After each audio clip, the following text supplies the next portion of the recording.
Kusile malanga lamahle weki welcome ehleleni Kusile breakfast show kungiye lesithafu siyanivusela malanga lamahle siyathomba ukuthi soloniphileni yaphepha nako umkhuhlane iCovid-19 luhlelo Kusile breakfast show lethelwa ngumsakazo wetithombe Eswatini TV tinsuku tingamashumi nesiphohlongo kwenyanga yemphala umnyaka wa 2020 libito lami ngisamukiswe ngwakakhoza ngamisana naye umlingane Nelsi Wendla ngamandla neli kunjani Ngiyaphila samunjani nguvusele nami imbukeli ngikwemukele ehlelweni Kusile breakfast show siyathokoza ukuthi lamhla ekseni ukhethe umsakazo wakho wetithombe Eswatini TV kanti ke mbukeli lamhlanje nga 6:30 bayetabelitiko lotempilo sitokhulumisa indzaba lemcoka kakhulu indzaba ye cancer yesibinzi kuthe ngabe ibangwa yini ngavikeleka kanjani indzaba lemcoka kakhulu lena sambathi belitiko letempilo ukhanza ukuthi ngeminyaka over 30 people baba nawo lomdlavuza lo so sifuna kuva nje ukuthi engabe singasidakala kanjani kunjalo nene ukuthi nasikhuluma ngalomdlavuza lo maybe isikhathi lesiningi thina sitafocus kakhulu kumdlavuza welibele maybe nemidlavuza wedlala labo babi sesiyakhuluma ngaleminye lemidlavuza lenjengale naneli lekhona sikhona kanjani ukuthi ivikela ngisinakekela kanjani sibinzi sami kude phela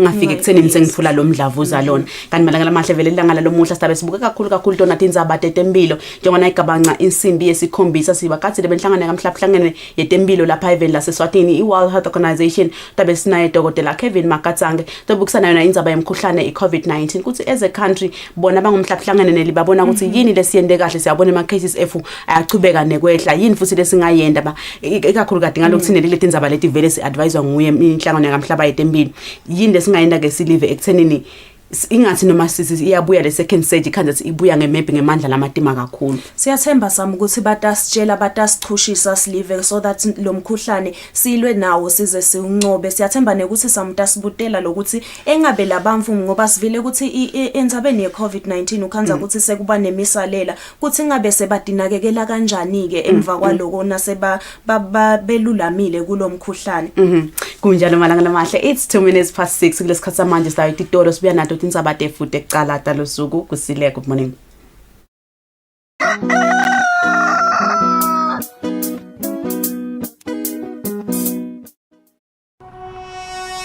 When you choose your adventures, you do so with an open heart and a desire for the unexpected. You embark on journeys to discover new worlds full of wonder. You choose a path to awaken your senses, a world to make you look up and realize just how inspiring this life can be. Arrive and awaken your heart. Explore life in ways only thought possible in your dreams. Discover just how far you'll go to expand your understanding of life's greatest mysteries. There's just one place on this planet with so much to offer. Now is the time for you to have the royal experience in the kingdom.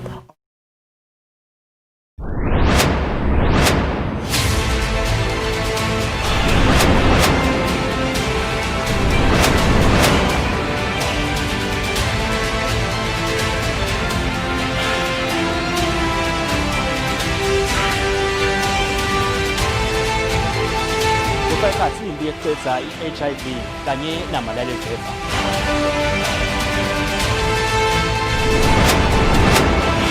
Kubika Sibusiso Ngubane anambongwa Dube tatoma indaba kalavumisa Ndizabente Eswatini TV ngilingithini kule nambongwa Dube sitemba bani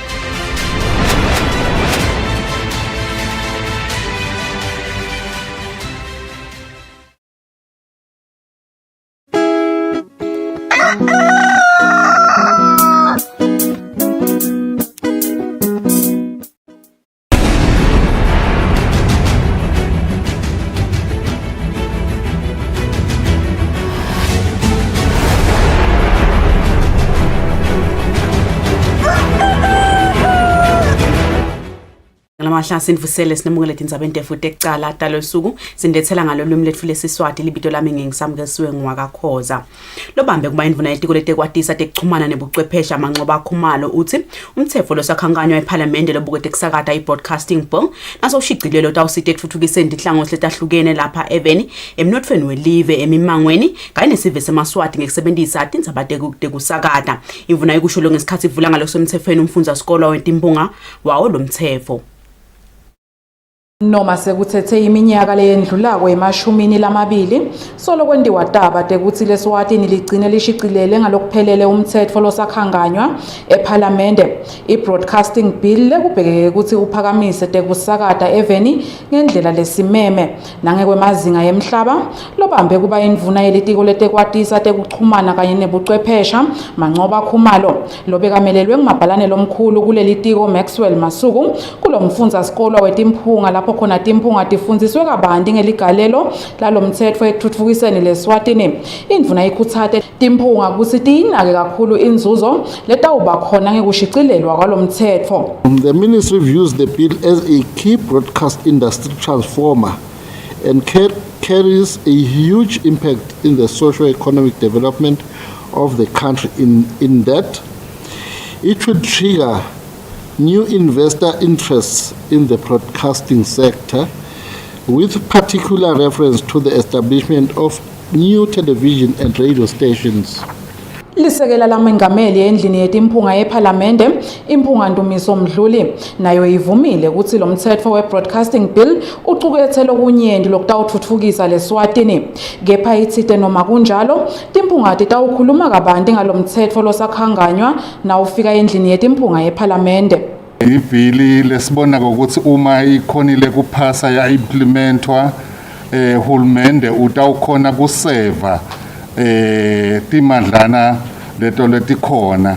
Nase ushicilelwe lo mthetho kubhekeke ukuthi uhlanganise umsakato wetitfombe iEswatini TV kanye nomsakato wemoya iEswatini Broadcasting and Information Services. Kanti lo mthetho kubhekeke ukuthi ubuye uvulele kusebenta kwemisakato yasemimangweni imisakato lesungulele ukwakha inzuzo kanye nemisakato yesive ngesilumbile kubitwa ngekuthi yi-3 tier broadcasting system. Kubikahle ngwendlovu Nambongwa Dube sisezulwini.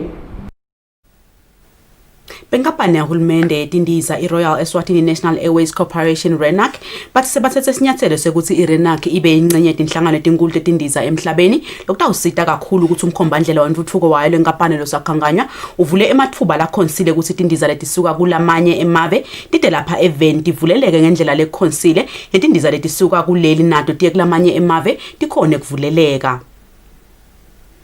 Benkampani yahulumende yetindiza iRoyal Eswatini National Airways Corporation RENAC bathi kude kusebenta kwalenkampani kulethe intuthuko leKusile nalegculisako emnothweni welive kubuye kuvuleke emathuba yebhizinisi lagculisako eluhlangothini lwetindiza kuleli kumcoka ukuthi bethekele lwati etinhlanganweni letibuke kundlondlobalisa tekundiza emhlabeni. Ngekusho kwemchumanisi wakaRENAC Bathabile Nkambule sebavele batifakile ticelo tekuba lilunga letinhlangano letintsatfu emhlabeni letinelwati lolujulile ngebuchwephesha nangenchubo yebhizinisi yetindiza lekusinyathelo lesitawusita kakhulu ekufukuleni imitamo yekufukula kusebenta kwalenkampani. Lesi tibuke ngemehlo labukhali tinhlangano tintsatfu sisihlengiwe le singadibita ngakuthi i-Airlines Association of Southern Africa lebuke iNingizimu Africa, i-African Airlines Association lesibita ngathi i-AFRA yona ibuke i-continent yase-Africa elivekati le-Africa bese ke se-International Air Transport Association i-IATA leyona seyibuke umhlaba wonke lokuphathelene netindiza. Bathabile uthi kunyenti lokutawuzuzwa live uma ticelo tekuba ingcenye taletinhlangano letintsatfu setiphumelele. Lesikuzuza kakhulu sithola kucecesheka tindzabeni tetindiza sithole kusebenzisa ema-industry platforms nama-systems siphindze sithole ku-regulator kuma-issues e-regulation ka-aviation sifole kumeleleka emihlanganweni lemikhulu lefaka ikhathi boSADC nabo ICAO ma interest ethu siyi airline nalokunye lokunyendi sisihlengiwe Baka Renak bathi njengoba emave lamanyenti sekakuvulele kuphuma nekungena kwebantfu. Bantfu bakuleli labafise kuthenga emathikithi etindiza kanye nalabo labafuna kuvisisa kabanti ngekuya kulamanye emave ngendlela lephephile bangavakashela emahhovisi yalenkampani kuyotfola lisito lolufanele. Ubikahlengwe Ndlovu Nambongwa Dube Sigmathapha. Inkampani yabomahlelo ekhekhini MTN seyisukumise umsebenzi wekulima dibhidvo elunzi ngekusebenzisa buchwephesha bemathanela. Lo msebenzi lobita imali esigidzi nengcenye 1.2 million emalangeni wendiwe ngaphansi kwehlelo lenkampani lekubuyisela esiveni i21 days of yellow care. Inkampani yamahlelo ekhukhwini MTN Eswatini njalo ngenyanga yenhlaba isukumisa luhlelo lokubuyisela esiveni lolatiwa ngekuthi 21 days of yellow care. Lo nyaka lolu hlelo alukachutshwa njengenjwayelo ngesizathu semkhuhlane iCovid-19. Le nkampani yathatha sinqumo sekwenda umsebenzi elunzi lobide 1.2 million amalangeni wekukhicita dibhidvo kwendela ukuthi bantfu labasha babe nemsebenzi basebenzise emakhono abo kanye nekuthi kube nekudla lokwanele eveni.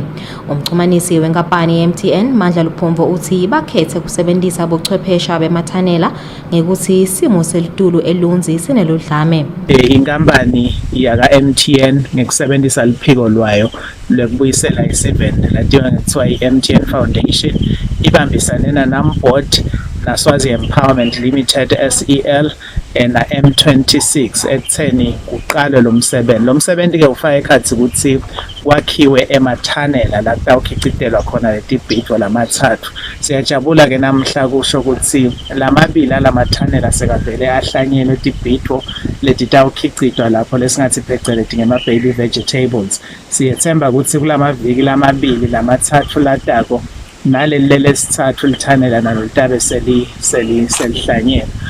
Kumcoka ke ukuthi mhlambe sichazele ukuthi kwendiwe yini lokuthi sikhethe lokukhicita letibhidvo ngekusebenzisa lobuchwephesha bemathanela. Indzawo yase elunzi inenkinga ukuthi isimo selitulu sakhona ukhanza ukuthi siba ngileso lesinelidlame nakusebusika ukhanza ukuthi kuyabanza kakhulu kwende ukuthi kube yikhona ikhicita dibhidvo. Nakusehlobo ukhanza ukuthi litulu liba nelulaka kakhulu. Lo msebenzi uchutshwa abantu labasha labangama-20 kanye nebalimi labali-120 baselunzi. Lo msebenzi waselunzi uhambisana nemgomo wakamhlaba wesibili wentuthuko lokhonsako logcizelela ukuthi akube nekudla lokwanele eveni kube bede indlala. Edinzabeni kubika Lungelele Magagula namuzi Mkhonta eMbabane. Angama-56 ematete longiwelibandla libuke emagugu elive Eswatini National Trust Commission. Losabambe kuba ngumphathi kuleli bandla Kusile Sikhosane uthi leli bandla selicala lihlelo lekuhlangana nebaholi bemimango inhloso yokutfola imivo yabo kusakhiwa umgomo lotobuka kongiwa kwemvelo lapha eveni. Abalelwe emakhulwini lasiphohlongo ematete kuleli kani libandla lekonga imvelo likhathatekile ukuthi lamanye awo atawushabalala uma ngakongiwa. Leli bandla liphokophelele ekuthenini nakuphela umnyaka losetulu kube sekwengiwela ngetulu kwe-60. Leli bandla lisemkhankasweni wokutfola imivo yebaholi bemimango lokufaka ekhathi baba betikhulu bantu abenkosi lababuka imimango kanye netindvuna kute imivo yabo itawufakwa emgomweni letawubuka kongiwa kwematete. Leli bandla lihlose ukuthi labaholi bemimango baphindze bahambe embili emimangweni ekuvikeleni ematete. Siyendile ke mhlawumbe lucwaningo sabuka silitiko sabona ukuthi yebo vele ashabalala. Sesisukumile ke nyalo silitiko sithi asesisale sesenda mhlawumbe umkhombandlela lesithi ipolice letawukhona ukuthi isinikete indlela yokuthi sibuyele siwonge ematete ikakhulu ematete lasemimangweni. Umphathi wesifundza sakaManzini Chief Gija uthi kumcoka ukuthi baba betikhulu bafundziswe ngebumcoka bekwengiwa kwematete kute bangeke bakhontise kiwo. Ekugcineni vele kumele ube bobaba betikhulu labonga lamatete bafundiseke ukuthi leli tete limcoka ngani ngoba tikhona tinto letitfolakala ematete letizuzwa live. Sebachazile ke lokunyeke kunetilwane letiphila emateteni nasowabulala ematete tihambe etilwane nato bese tiyafa setanyamalala. Nathi sibaba bese siyabuka ukuthi bekunene vele nasikhondisa sesikhondisa kabi. Sesikhondisa nasemateteni. Sikhondise nase emikhondoveni yemifulo ukuthi kwake kwahamba manje ubona sekuphela iminyaka lemibili emithathu kude manje sewakumuti kanti utawubuya zamcola aphinda athi yindzawo yami le. Umbiko wenhlangano yakamhlabuhlangene yeManti wanga-2018 uthi eMatete ashabalala ngalokuthathu lakucathaniswa ngendlela emahlathi lashabalala ngakhona. Lo mbiko uthi eMatete lange-35 ekhulwini alahleka kusuka ngeminyaka wanga-1970 kuya kuminyaka wanga-2015. Lo mbiko uthi eMatete amcoka kakhulu empilweni yebantu njengaloku bantu labangetuli kwesigitsigitsi bancike kakhulu kuwo, kanti ilwane netihlahla letitsite letingemashumi ekhulwini tincike emateteni. Etindzabeni te-Eswatini TV kubika Fortune Dlangamandla ngikaManzini. Inkampani MTN Eswatini seyayanzisa ihlobo lwe-network lwe-4G etindzaweni letisemakhaya letingemashumi kuto tonke tifundza takuleli. Uxhumaniswa lenkampani neSive Mandla Liphondvo uthi inhloso lenkampani ukuthi wonke umuntu lapha ayiveni afinyelele ku-network lephangisako.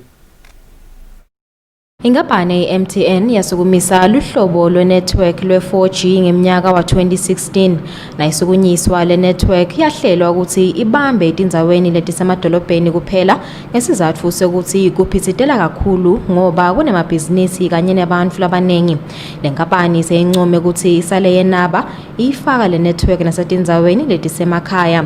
Umxhumanisi wenkampani ye-MTN Mandla Liphondvo uthi le-network sebayifake etindzaweni letingemashumi kanti seyivele icalile yasebenta. Kutawusisita ke ngekuthi leli zinga leku-downloada lelitubane leku-downloada nabe kune-content noma khona lokudonsako etingungwini telwati kutawukhona ukuthi kuhushuke masinyane. Ungathi na uthi ya-downloada kubona elisondo ligicika so lokungangeni lokhu ufuna ku-downloada. So kutasisita ke ngaloko ukuthi ema-customer ethu atawukhona ukuthi athole lokho lakufunako lesingathi phecelezi content ngesikhathi lesifishane. Liphondvo uthi lokhu kutindzaba letimnanzi kakhulu kubosomabhizinisi naso Sive njengoba sebatawukhona nabo konga imali yama-data ba-downloade ngematubane ngesikhathi lesifishane. Etindzabeni kubuya lungelela Makakula naMuzi Mkhonda eMbabane. I-Eswatini Faith Community Initiative seyivakashele inkundla yasemkhiweni lapho behlanganise khona abafundisi bobandla ncane bagcugcuteli emaphoyisa eMango kanye nelibandla lenkundla yasemkhiweni. Kulomhlangano inhlangano beyitokhumbuta labaholi bebimango kanye nalesive ngendzaba ehlukubeteka kwebantfwana nabomake. Umgomo wesihlanu wakamhlaba phecelezi Sustainable Goal number 5 uthi nga-2030 kufanele kube budlwangu neludlame emakhaya kube sekuphelile ikakhulu ukuhlukubetwa kwabomake nebantfwana labangemantombazane. Kungaleso sizathu lenhlangano lebukwe libandla leManazarene lisukumele kukhumbuta abaholi bemimango njengoba ngibona labanemthelele emimangweni. Umfundisi Jabulile Mathenjwa lobuye ibandleni leManazarene uthi lendzaba lena yindzaba lenzala lesive nemimango siyati kodwa babone kukuhle ukuthi babakhumbude njengoba ludlame solo liyachubeka emakhaya. Umuntu ufuna akayibona lento angabinzi athi dividend because kunemonakalo lomkhulu bantfana bethu balinyetwe ngenxa yokuthi bantu labadzalana abayiva indzaba bathi dividend ahlala umntwana lakuhlukubeteni solokuthiwa dividend udabacabanisa ungayikhulumi lendzaba ngoba labantu batase bayacabana kanzi nangu umntwana usebuhlungwini likusasa lakhe selivele selilimatekile. So sitobanga nje lo msindo ukuthi abayinake into lenjengaleyo. Induna yenkundla Dumisa Mamba uthi bayinkundla lomhlangano usho lokukhulu kubo njengoba babuke intuthuko kuphela kweludlame emimangweni kubo kusho ukuthi lenkundla seyiyathuthuka. Sifuna emakhaya ihlalo ngokuthula bantwana banakekele bobabi banakekelane nabomake bakabo. Lokhulumele baholi bemimango Samuel Maboza lobuya embelebeleni phase emntwana enkosi igcokoma uthi kubo lokho kusho lokukhulu njengoba lapho kude khona ludlame loyo mmango uyaluseka. Le solution ngaba yini kulabantwana labagana abantu abazala babemithise ndabo labamithisa abantwana akusho ukuthi kuyaqala kukhulunywa into lemala maredweni kuphi kuyakhulunywa ukuthi hey yekelani bantwana sawuse hulumende ushaya umthetho nanku wesodo kwezama kona lokuthi abuyise isimo endleleni. Lenhlangano icele baholi bemimango nebemabandla ukuthi babambise uhulumende kulweni neludlame emakhaya kude live lithuthuke njengoba uma kude ludlame intuthuko iyagijima. Endzabeni Eswatini TV ngibongo Simagagula eLuvi. Inhlangano yabafuyi betingulube ishiselweni livestock farmers ngalesibili ibambe umhlangano wokubuketa ukuthi bachuba njani babafuyi betingulube kulesifunza nekuthi dinge ngadini labahlangabetana nato basachuba ibhizinisi yabo ikakhulukazi kulesikhathi semkhuhlane iCovid-19. Emavikini lamabili lendlulile indvuna yelitiko letekulima Jabulani Mabuza beyivakashele sifunza saseshiselweni lapho khona beyikhutsata sive kutsi silime siphindze sifuye tilwane lekufaka ekhatsi tinkukhu bologwaja letingulube. Edward Mkhaliphi wasemasayisini khona esifundzeni saseshiselweni longumfuyi wetingulube utsi noma kubhedvuka kwemkhuhlane iCovid-19 kulinciphisile lizinga lentsengo yenyama kepha loko akukabafaki emanti emadvolweni kodwa bayachubeka nekunakelela emabhizinisi abo. Ingulube nje siyatfuyela emakhaya ngokwehlukahlukana kwethu kepha wena sasithengisa kanye kanye. Liphupho lethu lapha ekuthenini vele sifuna ukuthi ngichubeka kwesikhathi inyama yengulube ikhicitwe ngithi la kaNgwane yeke lokulanzwa ngale kulamanye amazwe njengako South Africa. Alice Dube lobukete kutsengisa kule nhlangano uthi kuyabajabulisa kubona abafuyi betingulube banenshisekelo ekufuya tingulube noma ngabe bantfu labanyenti bakubalekela. Last week sithengisele 3 wema-buyers. Na this week namhlanje benta tingulube labentela Southern Trading ihambile Tambiva shothi kusasa kuntiwa Tambulusi kuvamise ukuthi kube nje ama-group la 3 per week. Kuyasisita ukuthi sitentele i-income lencane. We must make ema-cards nathi sithengisela amabhokisi ema-cards ngoba nyalo noma singeva ukuthi ivalue ingulube but ema-cards aqhamuke eSouth Africa ngoba thina sithengisa nje lekhakhasi. Alice Dube uphindze wagcugcutela insha ukuthi ingenele le business yekufuya tingulube njengoba linyenti lemalunga alenhlangano kubantfu labadzala lesebathethe umhlala phasi. Etindzabeni kubika Sifiso Nxumalo ngina Smuva Shongwe eFarmers Training Center. Imaphoyisa ayatfokota ngendlela eMaswati latiphethe ngayo ngemsombuluko lebekade kulanga lekucala lekuthengiswa kwetshwala kulandzela ukuthi buvalwe ngenyanga yakholwane. Lochumanisa sive nemaphoyisa Superintendent Phindile Vilakati uthi kude imbiko lephatamisako lebikiwe emaphoyiseni. Utshwala bebavala kuleli ngenyanga yangakholwane njengemitamo yekugwema kwanza kwemkhuhlane iCovid-19 bungakavulwa ngemsembuluko Ndvunankhulu Ambrose Mandvulo Dlamini umemetela imicapho yekuthengiswa kwetshwala lokufaka ekhatsi ukuthi butawuthengiswa kusuka ngemsembuluko kuya kulesihlanu. Lochumanisa emaphoyisa nesive Superintendent Phindile Vilakati uthi kubebede bucala lobupotiwe emaphoyiseni ubeseke iVilakati ucela sive ukuthi sichubeke nekutiphatsa kahle ngisho nangembelansondvo. Siyatfokota nje kakhulu ukuthi site imibiko lekabi noma lephambanako nalokho lebesikubhekile sikhanze abantu basibambisa bavule ngetikhathi letingito kwathi nalabo lebe bayothenga beba comply nako konke lokutimiso tahulumende kakhulu kade ngathi ndzaba tekuphepha kule Covid. Sikhanze ukuthi nalabe kuthi kuba nema-line khona bayendile social distance bafakile ama-mask ngendlela lengiyo baphindze futhi banako nala esitolo konke lokufanele njengawo ama-sanitizer neku-check abo temperature. Sithi nje lo moya lesiwubonile siyawukhutsata esiveni awuqhubeke sisatawuqhubeka kakhulu kade ngalokuthi sesiya kuyo imphela sondlo le kungiso sikhathi lesiningi la ukhaza ukuthi abantu bafuna ukutijabulisa khona. Siyagcizelela ukuthi asikhumbule sive phela ukuthi asihlali kuleti ndzawo tekunathela asibambelani akabhekeki ukuthi bese kuba nemuntu lesimbona sowuvula ngetikhathi letingasito abachubeke nje basibambise abantu benkosi. Sisho lokho ukuthi singamaphoyisa vele siphokophele ngako konke lokusemandleni ethu ukuthi simbambise uhulumende nakakhona lokutawende kaphambane nako konke lesekumesiwe vele ingalo yomthetho nayo kuye. Superintendent Vilakati ugcizelele ukuthi sive asihloniphe yonke imigomo lebekwe ngihulumende lengamele ukuthengiswa kanye nekunatfwa kwetshwala. Hulumende uthi bantfu abagweme ticuku baphindze banathele ekhaya babe bodwa. Etindzabeni Eswatini TV kubika Fortune Dlangamandla ngisembabane. Lobuke kuhlandeka kwendzawo yasesiphofaneni Mshweshwe Nkambule uthi bosomabhizinisi bakulendzawo abakhona ukuhlangana kahle bakhokhe imali kude sikhulumba lesibutha tibi sitowethiwa kuphindze kubhadalwa nalabashayelako kungako lendzawo ihlala ingcolile. Indzawo yasesiphofaneni lengaphansi kwenkundla yasesiphofaneni ibonakala inganakekeleki ngekugcwala tibi yonke indzawo. Bantfu kulendzawo lesixoxisene nabo bavetile ukuthi lokungcola kwalendzawo kuyabakhathata. Tibi yasikhinyabeda kakhulu ngoba siyathola siyatisusa lena tibi sibuye straight lahlalana ngoba indzawo yato.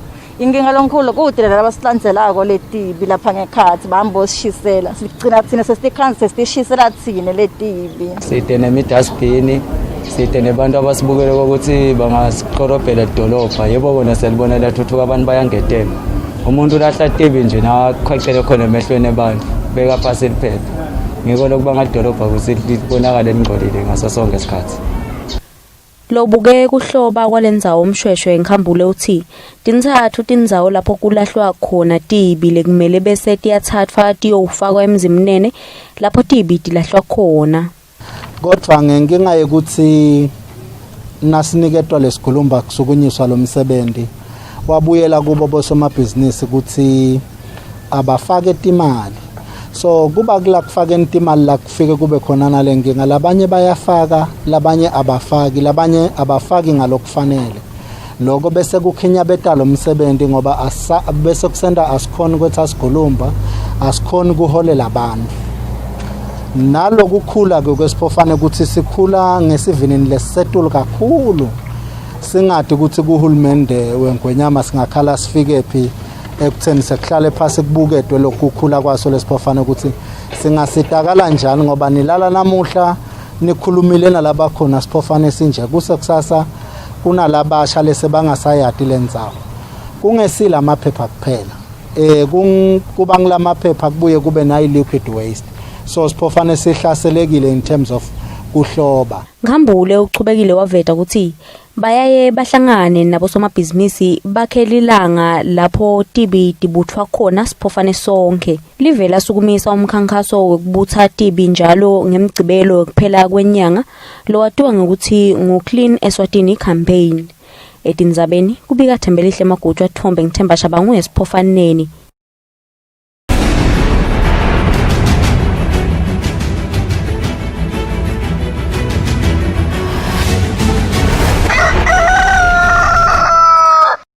Malanga lamahle senkade phetha sibukete indzaba defude emidlalo. Mabhalano enhlangano baceceshi kuleli Musamamba uthi umthetho wekuvikela umkhuhlane iCovid-19 lebeke inhlangano yebhola lekumele isebenziswe ngemacembu asabiyela kuyodlala into bavikela kakhulu babaceceshi njengoba abantu labasemathubeni lasetulu ukuthi bathole lo mkhuhlane. Inhlangano yebhola ithule imithetho lekumele emacembu ayilandzela sabuya kuyodlala ibhola ngemva kokube uhulumende abavumela ukuthi bangadlala. Le mithetho ke ihlose kuvikela bonke abantu labasebenta kudlala nekudlaliswa kwebhola kuleli. Inhlangano yabaceceshi kuleli iyayimukela ke le mithetho. Mabhalano wayo lenhlangano Musamamba uthi le mithetho beva ngathi into bavikela njalo lokubona sebadzala bayadzinga ukuthi babe ngilabaphephile kulomkhuhlane. Ngicabanga ukuthi phathizwe bo coach ngibona lekudingeka babe safe kakhulu in as far as COVID-19 is concerned ngesizathu sekuthi sebatsala and sinato letifo tethu letinye letichakele lapha nalapha. So lokho ukuthi kulandzeleke lemithetho njengoba injalo ngicabanga ukuthi asisita kakhulu because vele kufanele sithine siyathinzana nalabadlali because nasesijabulile nje kuba khona lokuthinzana sibambane sendane konke sikhombise injabulo. Mamba uthi batawenda siqiniseko ukuthi bonke abadlali bayalandzelela lo mthetho nawo wonke umuntu losebenta ngayo ibhola njengaloko kuphepha kwabo kutawusho nekuphepha kwabo baceceshi. Lebekela umsakazo weEswatini TV temidlalo ngiphathiswe Msibi eMbabane. Malanga lamahle lesikhathi manje sitawubuka simo selitulu salapha eveni nemadolobha lakhethiwe ngaphandle kwelive.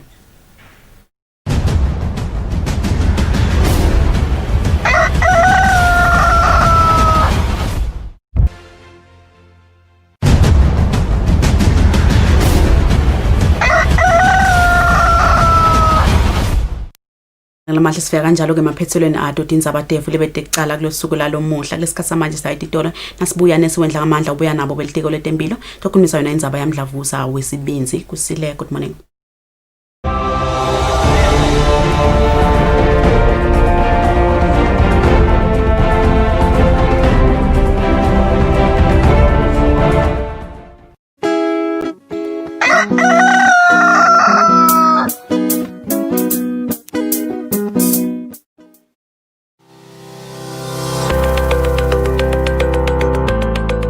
Singumbutho wembobe siyasicela sive semaswati ukuthi asikhulume sibhoboke. People are killing themselves, people are killing other people. Nasekwendekile mhlambe nakopela letincingo tenu nabona lawo mama search. Asikhutsati lokubulalana. Singemaphoyisa embobeni sive sithi phansi ngeke ukubulalana, phansi ngeke ukutibulala. Nangabe ikhona inkinga lobhekene nayo, akhona emaphoyisa angakusita naletinye inhlangano. Death is not the solution. Do not kill yourself.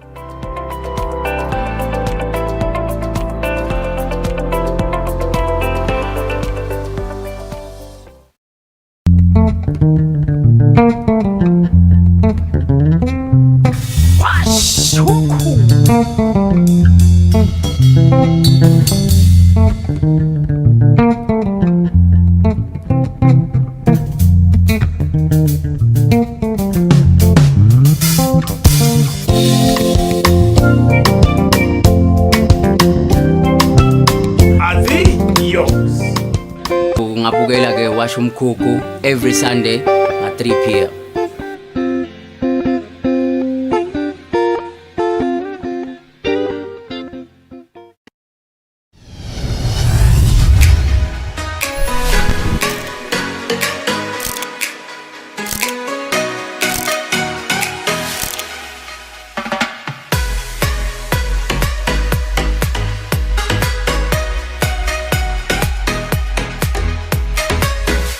Watch the brightest talent search in the land on Eswatini TV every Sunday at 5 p.m. The Spotlight. Put me on.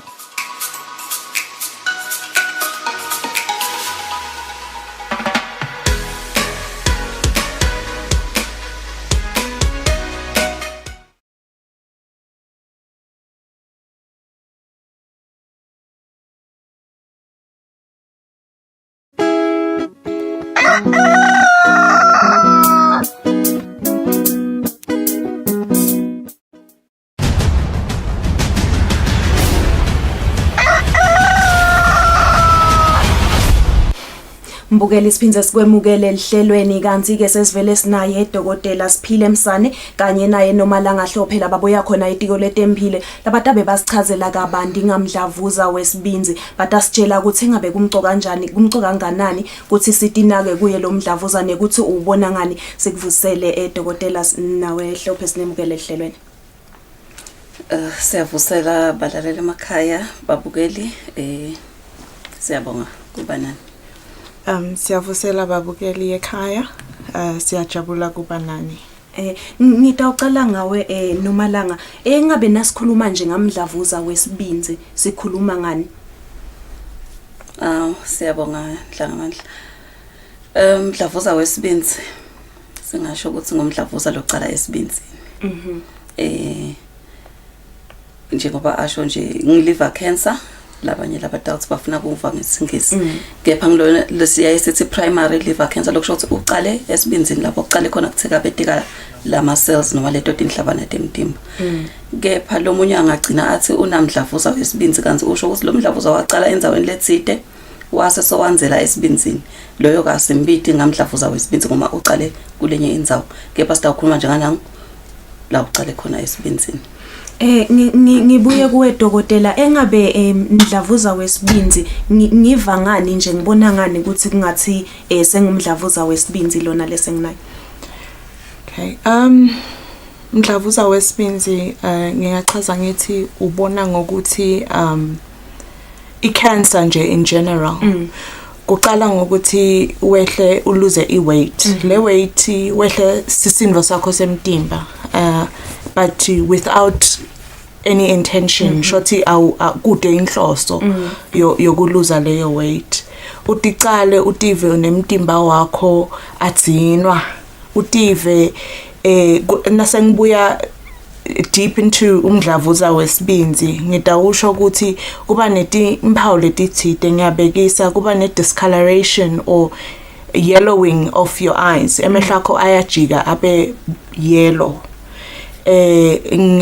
ngesingithi sikubita ngejaundice bese kuyendeka ukuthi nemangcoliso akho nawe emthoyi uwakhanze enangathi amhloshana lokho yinto isign lekufanele itshele ukuthi asengiphuthumele emtholampilo it doesn't necessarily mean ukuthi it's ngilomdlavuza lolo sonaye but it means go and seek healthcare so that kutaw investigate further and lokunye kuyenteka ukuthi uSteve ngathi lesisu siyakhukhumuka noma ngidawuthi siyacumbelana thina sikubita ngeabdominal distension imvamisa yesikhathi ke lapho kusuke sekuvuvuke sona lesibinzi nakhona lapho nawudiva ubona ukuthi yini ngase sisu sami siyaqina sicumbelene but awuku understand my advice would be phutfumela emtholampilo to get the proper assessment.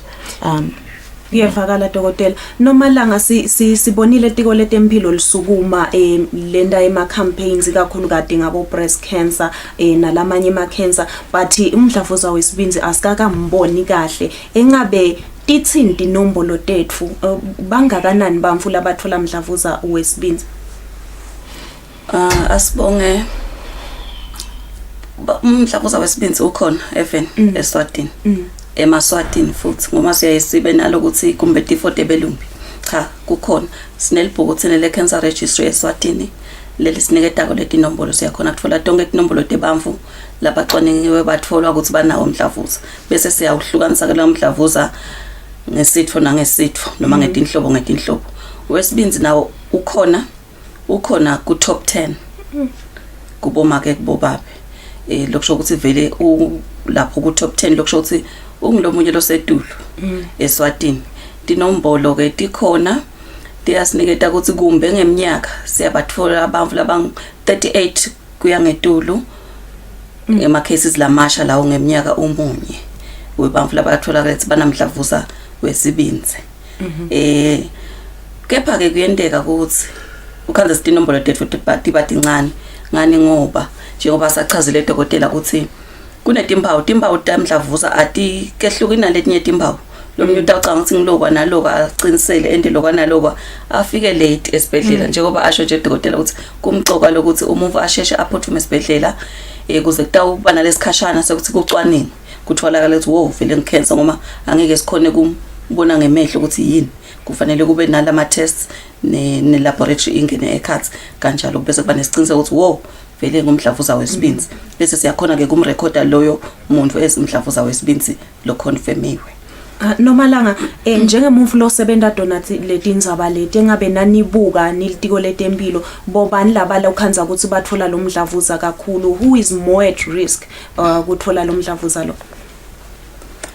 cishe ngisho ukuthi njengoba sonke sinaso sibinzi shothi sonke sisebungotini bekuthi mangabe sibe exposed kuma risk factors ngicela dokotela tawukhuluma ngawo singawuthola umdlavuza wesibinzi kepha emaven noma iresearch yalamanye emaven iyachaza ethi kumbe bobabe bawuthola kakhulu kunabomake kuba dibalo dabo nabo labatibonile uma sebabuka lawa bemabhuku ngelive ngithi nathi singasho sithi siyalandzela kuleyo mibono labayishoko kepha le significance noma lo mehluko awukho kangako kithi cishe nje sicishe sibambane kepha ke vele bobabe bangedudlwanyana kunabomake kule tibalo lesitibonile dokotela so ithinzile noma la ngindzaba yema risk factors yini le yenda ukuthi mhlawumbe umuntu wathi ikhanze sekasengodini yekuthola lo mdlavuza lo lami phinze ngidawusho ukuthi i-cancer iqala ama risk factors e-cancer are general and ngekuthi ngizama siku awareness of healthy living loku so uthinzelena yama risk factors ngicabanga ukuthi ngitawukhuluma ngako konke kokuqala ukuthi siphile impilo le healthy by healthy lifestyle, we mean ungabi obese. That is being overweight. That is a major risk factor.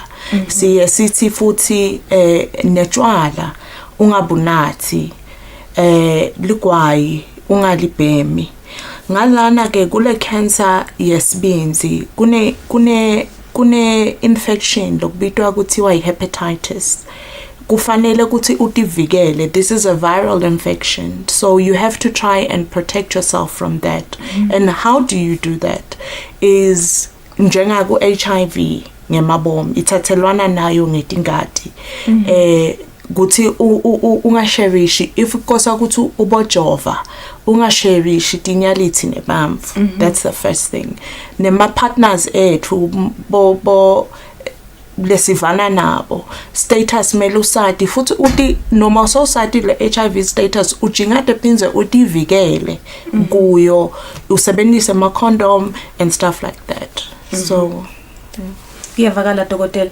Nomalanga ingabe sowuvile umbukele ekhaya ukuthi kune cancer yesibinzi. Angasuka nje ayephi mhlawumbe nangabe ufuna kuhlola kukhona yini ukuthi ngingafika nje kini ngithi ati ngifuna kuhlola mhlawumbe ukuthi icancer yesibinzi ngabe nginayo yini kwendekani mhlawumbe noma ngisede kudihlola nje. Ngiyabonga. Ngathini akhona ama cancers noma bakhona bomhlavuza lesicucudela sibamfu babahlole. Kepha lo wesibinzi awusi amongst those. Dokusho ukuthi awusiyo lezi stouts bamfu abaphuma evele ngetingane baye uhlola. Ngiko sithi asinake lama risk factors sesigweme lapha kakubala dokotela. Kunathatshwala kakhulu kubhema ne-weight yethu sinake then ama infections lafana nabo hepatitis sidina ke leto timfo lethu lapho sinciphisa emathuba ekuthola lo mdlavuza. Bese lokumnyelo kumcoka kumbe sesingabuka ifamily history kuthi ekhaya nabe khona yini lokho abanamdlavuza noma yena lo mdlavuza wesibinzi. Uyabona nalapho solo siyadinakelela ngoba esibhedlela ngitawo yasengimixwa yini timpawu lentibonako sengibona kucumba siso sengibaye lo wenyana ngiluzi weight ngibona timpawu leti ngasho umdlavuza kepha but mangibona timpawu leti tsite kufanele ngiye emtholampilo. Khona ke sekutawendiwa lo licwaningo akusiyo labo umdlavuza yasithi vele buyani isitolo hlola umdlavuza wesibinzi kona utawukhanza sene timpawu kube sek investigatewa yonke info lekungenteka kube kungabe kubangele leto timpawu mase kutholakala umdlavuza bese kucalwa lapho ke bodokotela seqala kokusitha from there. But lokumcoka kuthi mangabe kunamdlavuza sewuthole very early.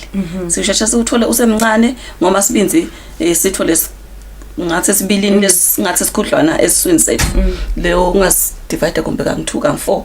But uma ngabe umdlavuza affect ipart yinye shothi kulula kowe lapha ngithi but mangabe ngitakucinisele utakhanza sokugcina sowudla sonke lesibinzi noma so affecta sibinzi sonke bese sekuba likhunywana kuthi welasho so kumxoka kuthini mangibona timpawu ngisheshe ngiyavela kulula nekwelapha. Dokotela so ithinzile noma la nginzaba ukuthi mhlawumbe mdlavuza uyakhona nekwelapheka bengifuna kuva ukuthi mhlambe in terms of treatment yakhe lo mdlavuza lona engabe kuhamba kanjani nibabone kanjani bantu nibatreat kanjani.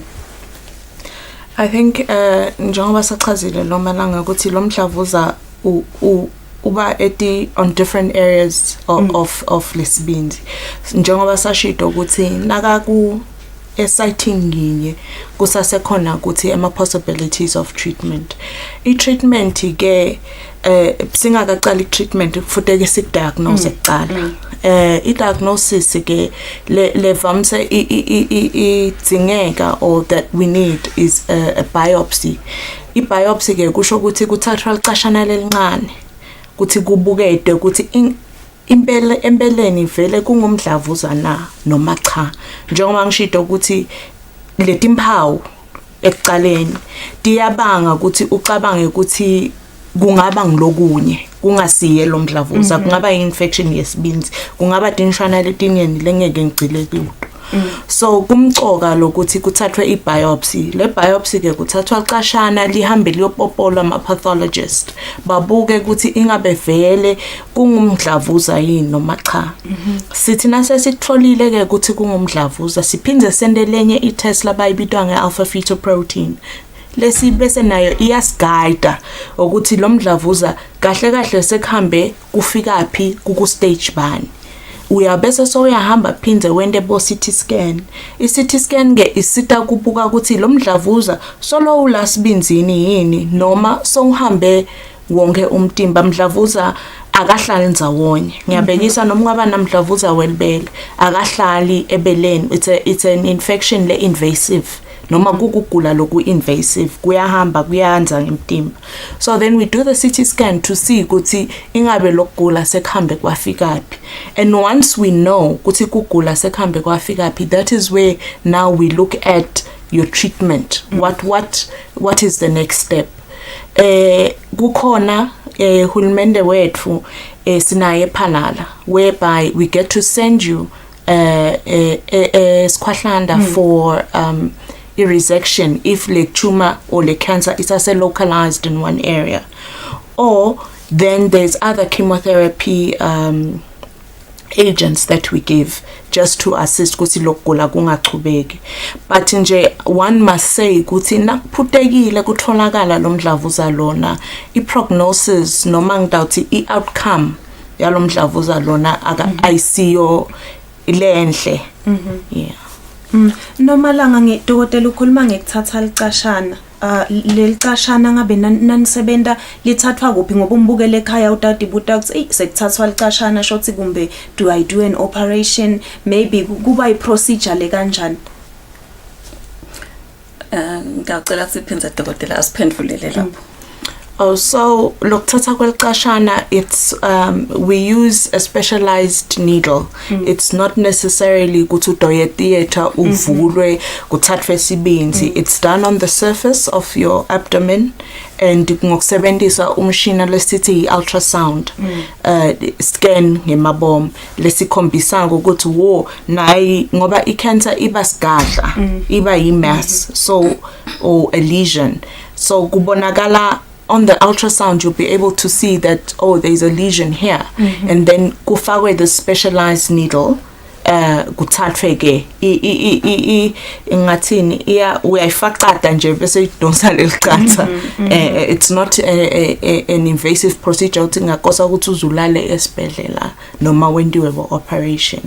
Nase ngithethe dokotela lawo ma test how long do I have to wait ukuthi mhlawumbe abuye ngadi kahle lokuthi kwendakalani ngoba siyaduthi naso uthethe lama test so hambile so usekhaya so uhledi so ne stress engabe kuthatha isikhathi lesinganani lokuthi mhlawumbe abuye. Okay, uhulumende wethu usebenzile kakhulu right now nje in our national laboratory sinema pathologist lang too pathologist ke bodokotela lababuka yona like lamaqatha lesiwathathako so I think it turnaround time yethu ayisafanani nakudzala imfishane and kukhona ema cases whereby njengalo mdlavuza lona nje we will treat it as an emergency where your doctor lo thethele icatha kumele ukuthi kube nguye naye lo bhalako kule request yalabo pathologist ukuthi lemvo yami lena lengithethe iagent ninebekunene ngicela ukuthi nikuphuthumise so the turnaround time it's very difficult for me to say it's 2 days it's 3 days but uhulumende has capacitated us well enough in the hospital.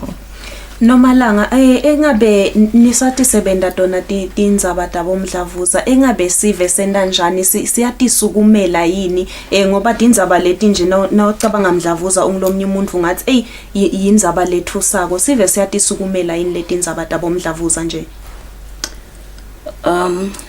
kona indzaba lethu sako sibili nesive siyabona ukuthi siyakhuthatela lokusukuma nalokufuna lolwati ngako nje siyayisiphuma vele sihlahlatheke sikhulume ngomandla okukhuluma kwenda umuntu ukuthi atfole lwati mase utfole lwati yakhona kusukuma wabona nje liphawu lolithide sokucabanga ngayicabanga inhloko kepha mdlavuza nawe uba khona ngithi ucabanga ukuthi angiphuthume esibhedlela so sive siyasukuma vele ngoba lebe sikubonile ukuthi bafu bayaphutha abantu lokucinisela ukuthi ngiyacinisela kanzi mdlavuza the time ngicinisela lesikhathi wanza futhi la emtimbeni kube likhuneke ulapha so ngalo lwati lesiya esithi bamfu kumcoka ukuthi bathole lwati noma bathola lwati bayasukuma sithi awuchubeka selitiko letempilo siphume vele ngoba bamvu bathola emakhaya ngeke ubabide kuthi hayi ngifuna ukunifundzisa nonke buyani la cha kufanele siyele kubo laba khona khona mangaba semisebenzini siya ngakhona mangabe kunjani bayasimema laba simema kosisho netinkundleni sishona lapha nalapha yes lwati ngicanga ukuthi singihulumende wakangwane siyazama lokuthi sibanikete bamvu basukume vele lokusukuma sekubonile noma la ngicela uchazele umbukele ekhaya lokuthi kumcuka kanganani lokuthi nangabe mhlambe evalete imphawu de mhlambe evanje timphawu la sangasathi tfoli kahle avela phuthume emtholampilo kumcoka kakhulu ngicanga ukuthi idokotela bekasakuchazile nje le process noma uma singabalala la kubalile nje ukuthi kufanele ubone ngidokotela athathe kumbe leyo biopsy kushothi lokho kuyahamba ngithi kuthathe amalanganya kufanele kubuye makuthi mdlavuza ukhona kwentiwa ini bo ultrasound kubuka ukuthi usohamba isikhathi lesigaba lesinganani emtimbeni uyakubona naloko khanze ukuthi ngidawuthatha amalanganyana sengilashwa njani angithi kufanele bahlale phansi futhi bodokotela noma wonke ama specialist kubukwe ukuthi nabe treatment lelungela loyo mumvu treatment bani noma combination of treatment mangaki uyakubona kuyahlala phansi kucatshangwe lokho kudiscusswe kubukwe kubukwa nalesimo semumvu ukuthi usesimeni lesinjani ubuthakathaka kanganani emtimbeni so kudzinga intensive thinking and discussions akube ngumumvu munye ethi Dr. Msani decide ndothi ayisifuna kumlapha ngalokho cha kufanele kuvunyelwane lokusho ukuthi kuba ne team lekufanele ivumelane kusho ukuthi wo ayike mletheni noma cha ngesisakhona kumlapha Eswatini lo kufanele ayi South Africa yakubona lapho sengilenye iprocess futhi kumbe yaphalala lokusho ukuthi kudzingeka amalanga lokusho ukuthi kumcoka vele lokuthi umva sheshe afike uma ngabe kudzinga ukuthi acwaningwe elashwe nako konke kuphuthumeke ngalokho usheshe wefika kanti uma kaphutile utakwenza ukuthi utashiya singakhona nekufika lapha la sifise kufika khona lokusho ukuthi bakangwane kumcuka lokuthi vele sisheshe siphuthume kube kuhle makuthiwe akusiwo umdlavuza ngoba lo mnyu uyaye bese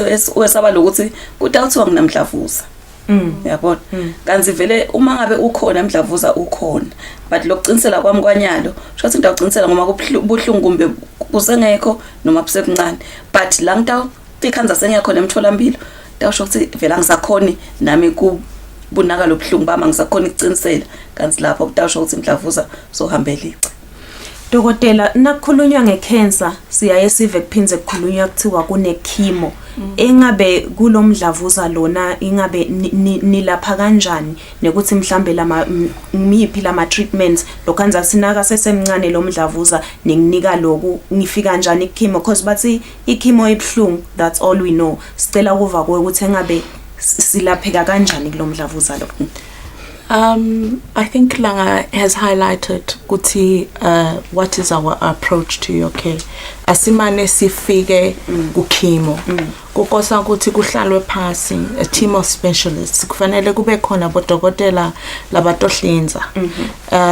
La labahlinzako if you remember I had said ekuqaleni na kusase localized. The treatment is resection ukuthi kuyahlinzwa lesibinzi so naloko it's a team approach ukuthi sifika kanjani khona nale chemo kuyadependa ngalokuthi lokugula kahle sekhambe kwafikaphi I think earlier on when you asked about liver cancer Langa said there's a primary liver cancer and then kune kuthi usuka somewhere so most of the time you find ukuthi lo mdlavuza le labanye khanze ukuthi bagcila kakhulu la ku chemo ngilo mdlavuza lo khanze ukuthi usuke somewhere but so wanze wafika esibinzini so it's a multidisciplinary team approach to say what is the treatment and vele ichemo highlight ukuthi ichemo ibhlungu ichemo ngingasho ukuthi I treatment le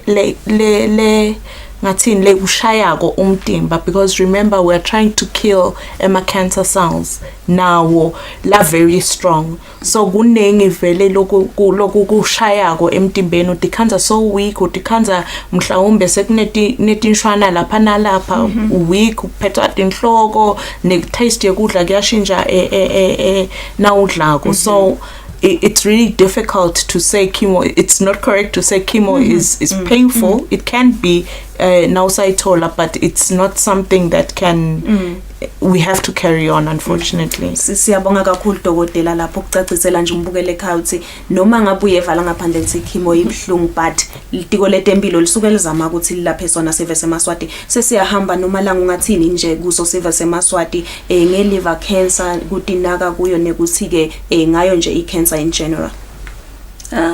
Siyabonga kuye umbukeli kusiniketa lithuba lokuthi alalele naye luhlelo lwalamuhla. Sikhuluma nje nga-cancer in general. Uke wachaza dokotela ukuthi uma sikhuluma kunema risk factors letimbangela leti bebedela ukuthi umfa ngatfola mdlavuza noma ngabe wani. Sithi asigweme ku expose kulama risk factors lesithi ma modifiable risk factors. Lokusho ukuthi khona esingakwenda ngawo lawo ma risk factors lafana netshwala, lugwayi, i-weight, ne healthy diet, ne exercise. Imcoka kufanele sikwende lokho, sinciphise etshwala, sinciphise ligwayi, sishukumise umtimba, sidle kudla lokuphilile. Bese kukhona ama risk factors lesingede senta lutho ngalo. Lokusho ukuthi kufanele sihlale sicaphile ukuthi kunekwendeka sibe semathubeni ekuthola umdlavuza okufana ne-age ezisikhula bomdlavuza bayanza. Nekuthi ngidalwa kuphi kumbe emndenini vele kukhona lo cancer, kufanele sicaphe nathi sathi ukuthi kufanele sheshe sihlole tipo letimcoka kufanele start sibamflo no timbawu lesitibonako asinga siyayithi self diagnosis asingati buke thina ayikunekwendeka nginekuthi shona laba betempilo baku popole kancane. Dokotela sengu 1 second nje sesihamba khuluma naso sive semaswati nge-liver cancer nekudivikela kuyo. I think kwami kusho ukuthi la ngicabanga ukuthi sokugcilile kakhulu kuloko. Kwami kusho ukuthi ngicela ukuthi singemaswati nakukhona lokukhona angeke ngikhulume nge-liver but in general nakukhona lokukhona asi-improve i-health seeking behavior yethu. Sitokhona ukuthi kugula kusheshe kubambeke yize kungaba i-cancer kungaba yini nani. Nakukhona lokukhona nje losokuva ngazuthi lokhu akavamisi kwendeka noma kusha noma kunjani uphuthumele emtholampilo. Sibonge kakhulu kuba nathi ehlelweni. Thank you. Maswati lamahle sentivele labo bebabuya itiko letempilo basichazela kabantu ukuthi nangabe khona kugula lokuvako noma khona timpawu lotivako uvele uphuthume emtholampilo kulesikhathi sitawubuka simo semgwaqo lapha eveni sitawubuya sichubeke nalo luhlelo.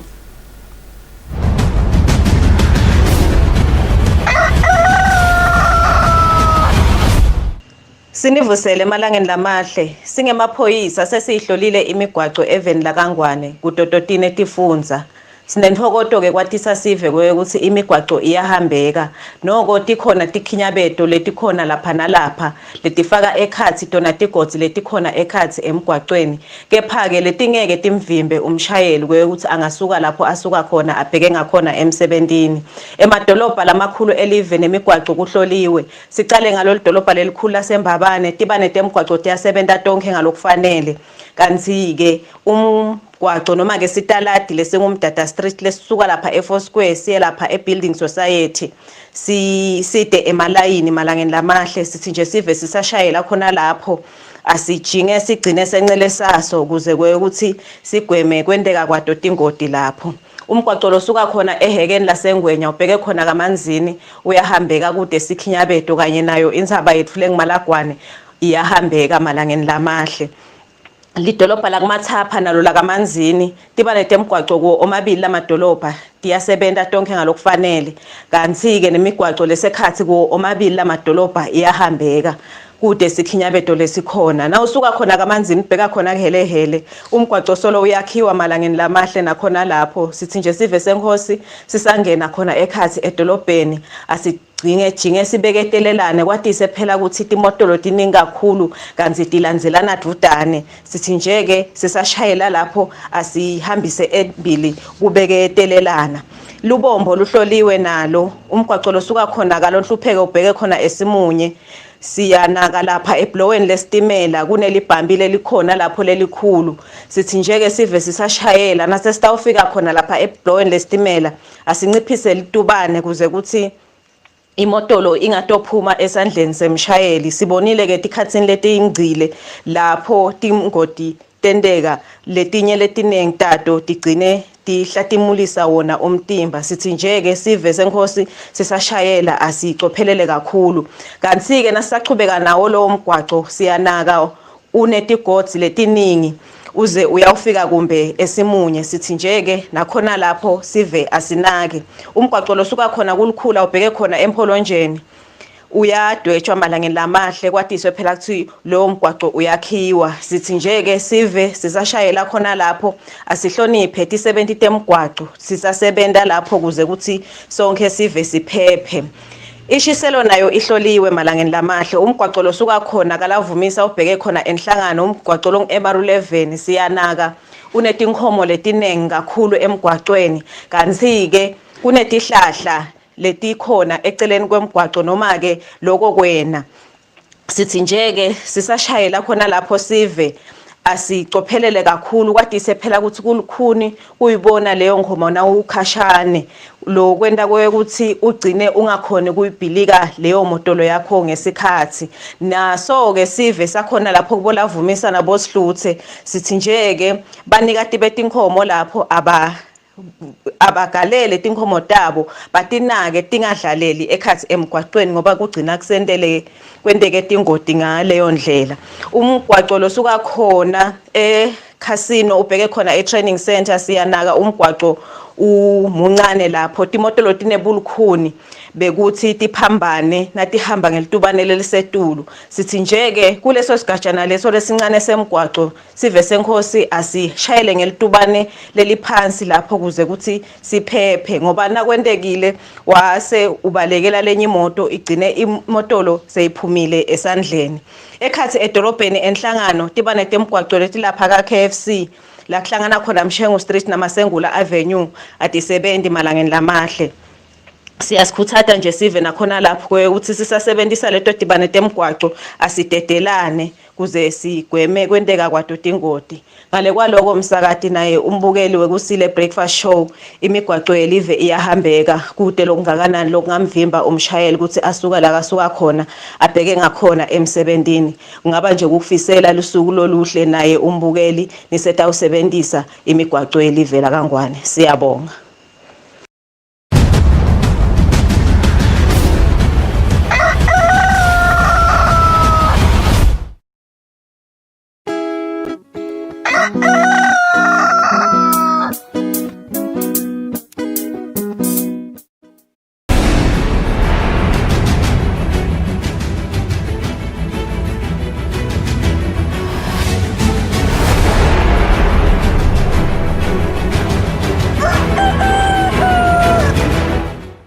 Mbukela sikuvusele siphinze sikwemukele lihlelweni kulesikhathi sitawubuka indzaba libito lami nginginelisiwe endla ngamandla lobambe kuba indvuna yelitiko letekwatisa tekuchumana kanye netebuchwephesha mancoba khumalo uthi umthetho losakhanganywa eParliament lobukete kusakata iBroadcasting Bill nase ushicilele utawusita ekuthuthukiseni tinhlangothi letahlukene temnotho welive imimango kanye nesive semaswati ngekusebenzisa tekusakata.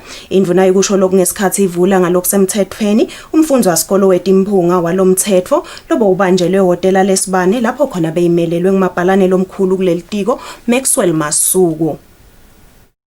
Noma sekuthethe iminyaka leyendlulako emashumini lamabili solo kwendiwa taba tekuthi leSwatini ligcine lishicilele ngalokuphelele umthetho losakhanganywa eParliament iBroadcasting Bill lekubhekeke ukuthi uphakamise tekusakata eveni ngendlela lesimeme nangekwemazinga yemhlaba lobambe kuba indvuna yelitiko letekwatisa tekuchumana kanye nebuchwephesha mancoba khumalo lobekamelelwe ngumabhalane lomkhulu kulelitiko Maxwell Masuku kulomfundza sikolo wetimphunga lapho khona timphunga tifundziswe kabanti ngeligalelo lalomthetho ekuthuthukiseni leSwatini. Indvuna ikhutsate timphunga ukuthi tiyinake kakhulu inzuzo letawuba khona ngekushicilelwa kwalomthetho. The ministry views the bill as a key broadcast industry transformer and carries a huge impact in the socio-economic development of the country in that it should trigger new investor interests in the broadcasting sector,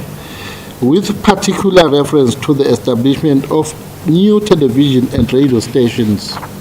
Lisekela lamengameli endlini yetimphunga yePhalamende, imphunga Ndumiso Mdluli, nayo ivumile ukuthi lo mthetho we-Broadcasting Bill uqukethe lokunyenti lokutawutfutfukisa leSwatini.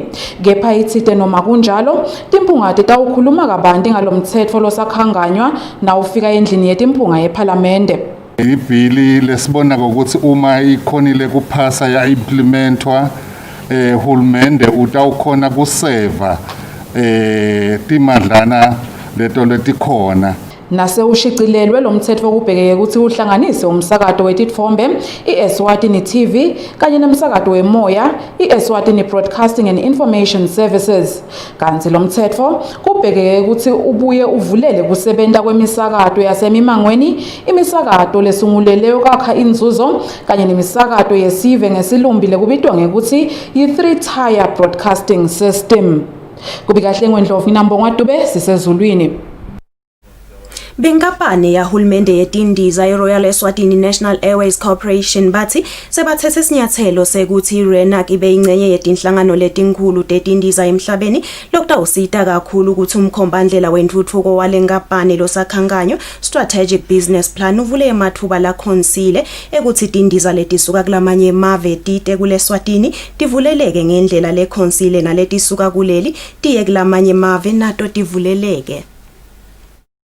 Benkampani yahulumende yetindiza iRoyal Eswatini National Airways Corporation Renac bathi kude kusebenta kwalenkampani kulethe intuthuko leKhonsile nalegculisako emnothweni welive kubuye kuvuleke emathuba yebhizinisi lagculisako eluhlangothini lwetindiza kuleli kumcoka ukuthi bethekele lwati etinhlanganweni letibuke kundlondlobalisa tekundiza emhlabeni.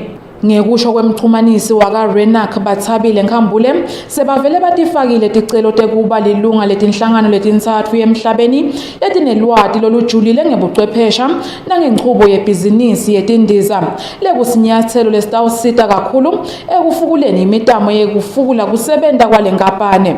Lesi tibuke ngemehlo labukhali tinhlangano tintsatfu sisihlengiwe le singadibita ngokuthi i-Airlines Association of Southern Africa lebuke iNingizimu Afrika, i-African Airlines Association lesibita ngithi i-AFRA yona ibuke i-continent yase-Afrika elivekati le-Afrika, bese ke se-International Air Transport Association i-IATA leyona seyibuke umhlaba wonke lokuphathelene netindiza.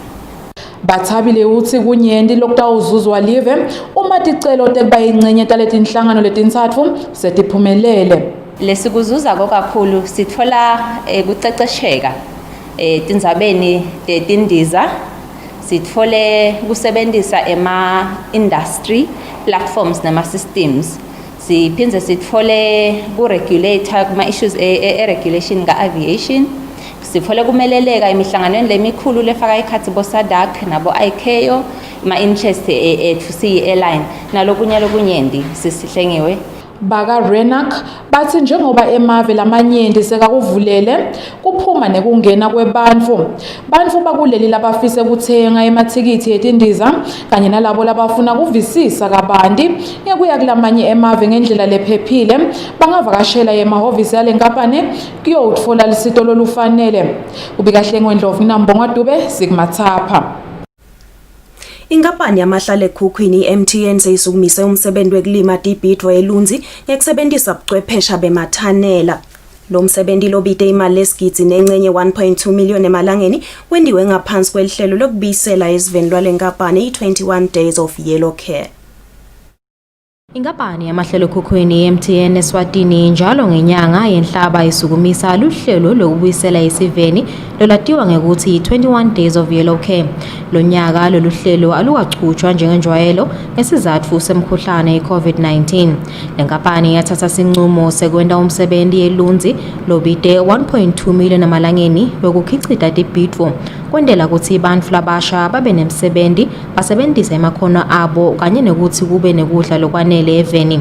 Umxhumanisi wenkampani yeMTN Mandla Luphombo uthi bakhethe kusebenzisa ubuchwephesha bemathanela ngekuthi isimo selitulu elunzi sineludlame. Inkampani yaka MTN ngekusebenzisa liphiko lwayo lokubuyisela isiveni latiwa ngekuthiwa i-MTN Foundation ibambisane naNAMBOD naSwazi Empowerment Limited SEL na M26 ekutheni kuqalwe lo msebenzi. Lo msebenzi ke ufaka ekhathi ukuthi kwakhiwe emathanela la kutawukhicidelwa khona letibhidvo lamathathu. Siyajabula ke namhla kusho ukuthi lamabili alamathanela sekavele ahlanyelwe tibhidvo letitawukhicidwa lapho lesingathi phecelezi ngema-baby vegetables. Siyethemba ukuthi kulamaviki lamabili lamathathu latako naleli lesithathu lithanela nalo litabe selihlanyelwe.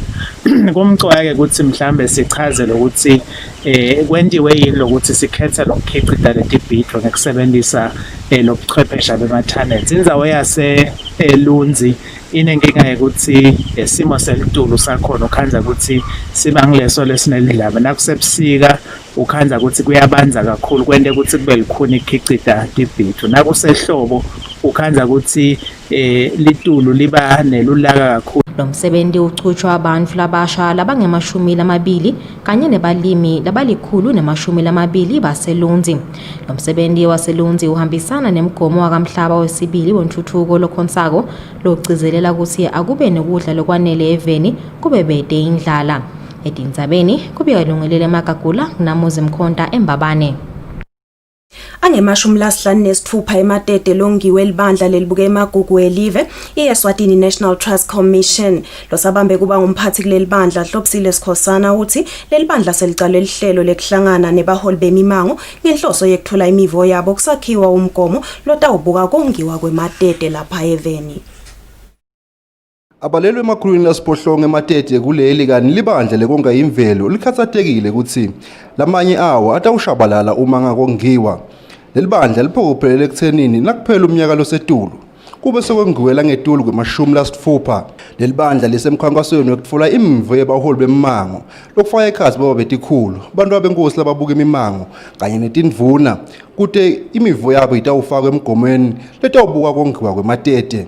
Leli bandla lihlose ukuthi labaholi bemimango baphindze bahambe embili emimangweni ekuvikeleni ematete. Siyendile ke mhlawumbe lucwaningo sabuka silitiko sabona ukuthi yebo vele ayashabalala. Sesisukumile ke nyalo silitiko sithi asesisale sesenda mhlawumbe umkhombandlela lesithi ipolice letawukhona ukuthi isinikete indlela yokuthi sibuyele siwonge ematete ikakhulu ematete lasemimangweni. Umphathi wesifundza sakaManzini Chief Gija uthi kumcoka ukuthi baba betikhulu bafundziswe ngebumcoka bekwengiwa kwematete kute bangeke bakhontise kiwo. Ekugcineni vele kumele kube bobaba betikhulu labonga lamatete bafundiseke ukuthi leli tete limcoka ngani ngoba tikhona tinto letitfolakala ematete letizuzwa live.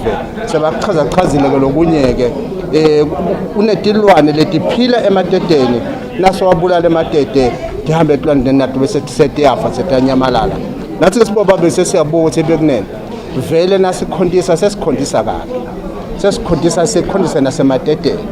Sikhondise nase emikhondoveni yemifulu ukuthi kwake kwahamba emanje ubona sekuphela iminyaka lemibili emithathu kude manje wakumuthi.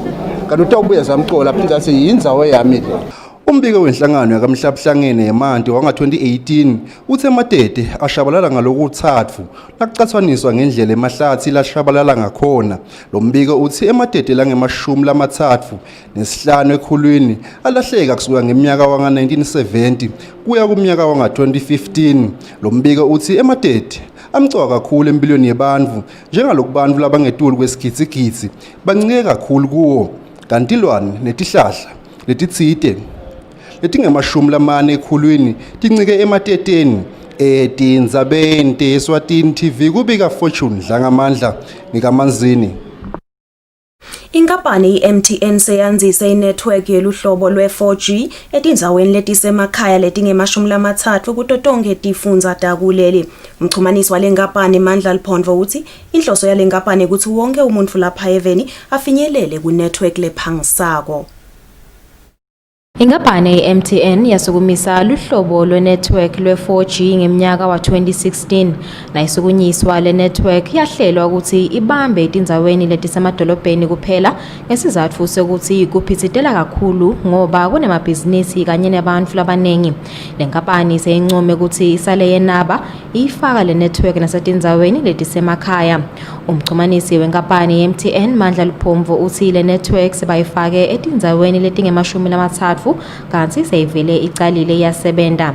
Kutawusisita ke ngekuthi leli zinga leku-downloada leli tubane leku-downloada nabe kune-content noma khona lokudonsako etingungwini telwati kutawukhona ukuthi kuhushuke masinyane ongathi na uthi ya-downloada kubona lisondo ligicika so lokungangeni lokhu ufuna kuku-downloada so kutasisita ke ngaloko ukuthi ema-customer ethu atawukhona ukuthi athole loko lakufunako lesingathi phecelezi content ngesikhathi lesifishane.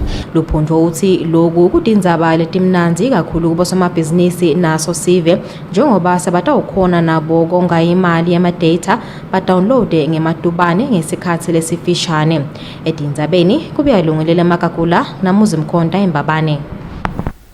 I-Eswatini Faith Community Initiative seyivakashele inkundla yasemkhiweni lapho beyihlanganise abafundisi bobandla ncane bagcugcuteli emaphoyisa imango nelibandla lenkundla yasemkhiweni. Lenhlangano beyitawukhumbuta labaholi bemango ukuthi bayinake indzaba yekuhlukumezeka kwebamfana nabomake edindzabeni delicansi emakhaya. Umgomo wesihlanu wakamhlaba phecelezi Sustainable Goal number 5 uthi nga-2030 kufanele kube budlwangudlwangu neludlame emakhaya kube sekuphelile ikakhulu ukuhlukubedwa kwabomake nebantwana labangemantombazane. Kungaleso sizathu lenhlangano lebukwe libandla lemanazarene lisukumele ukukhumbuta abaholi bemimango njengoba ngibona labanemthelele emimangweni. Umfundisi Jabulile Mathenjwa lobuye ibandleni lemanazarene uthi lendzaba lena yindzaba lenzala lesive nemimango siyati kodwa babone kukuhle ukuthi babakhumbute njengoba ludlame solo liyachubeka emakhaya. Umuntu nakayibona lento angabinzi athi dibidendlu because kunemonakalo lomkhulu bantwana bethu balinyetwe ngenxa yokuthi bantu labadzala nabayiva indzaba bathi dibidendlu ahlale umntwana lakuhlukubeteni solokuthiwa dibidendlu dabacabanisa ungayikhulumi lendzaba ngoba labantu batase bayacabana kanti nangu umntwana usebhlungwini likusasa lakhe selivele selilimatekile so sitobanga nje lomsindo ukuthi abayinake into lenjengaleyo. Induna yenkundla Dumisa Mamba uthi bayinkundla lomhlangano usho lokukhulu kubo njengoba babuke intuthuko kuphela kweludlame emimangweni kubo kusho ukuthi lenkundla seyiyathuthuka. Ufuna emakhaya kuhlalwe ngokuthula bantwana banakekele bobabi banakekelane nabomake bakabo. Lokhulumele baholi bemimango Samuel Maboza lobuya embelebeleni phase emntwana enkosi igcokoma uthi kubo lokhu kusho lokukhulu njengoba lapho kude khona ludlame loyo mmango uyaluseka.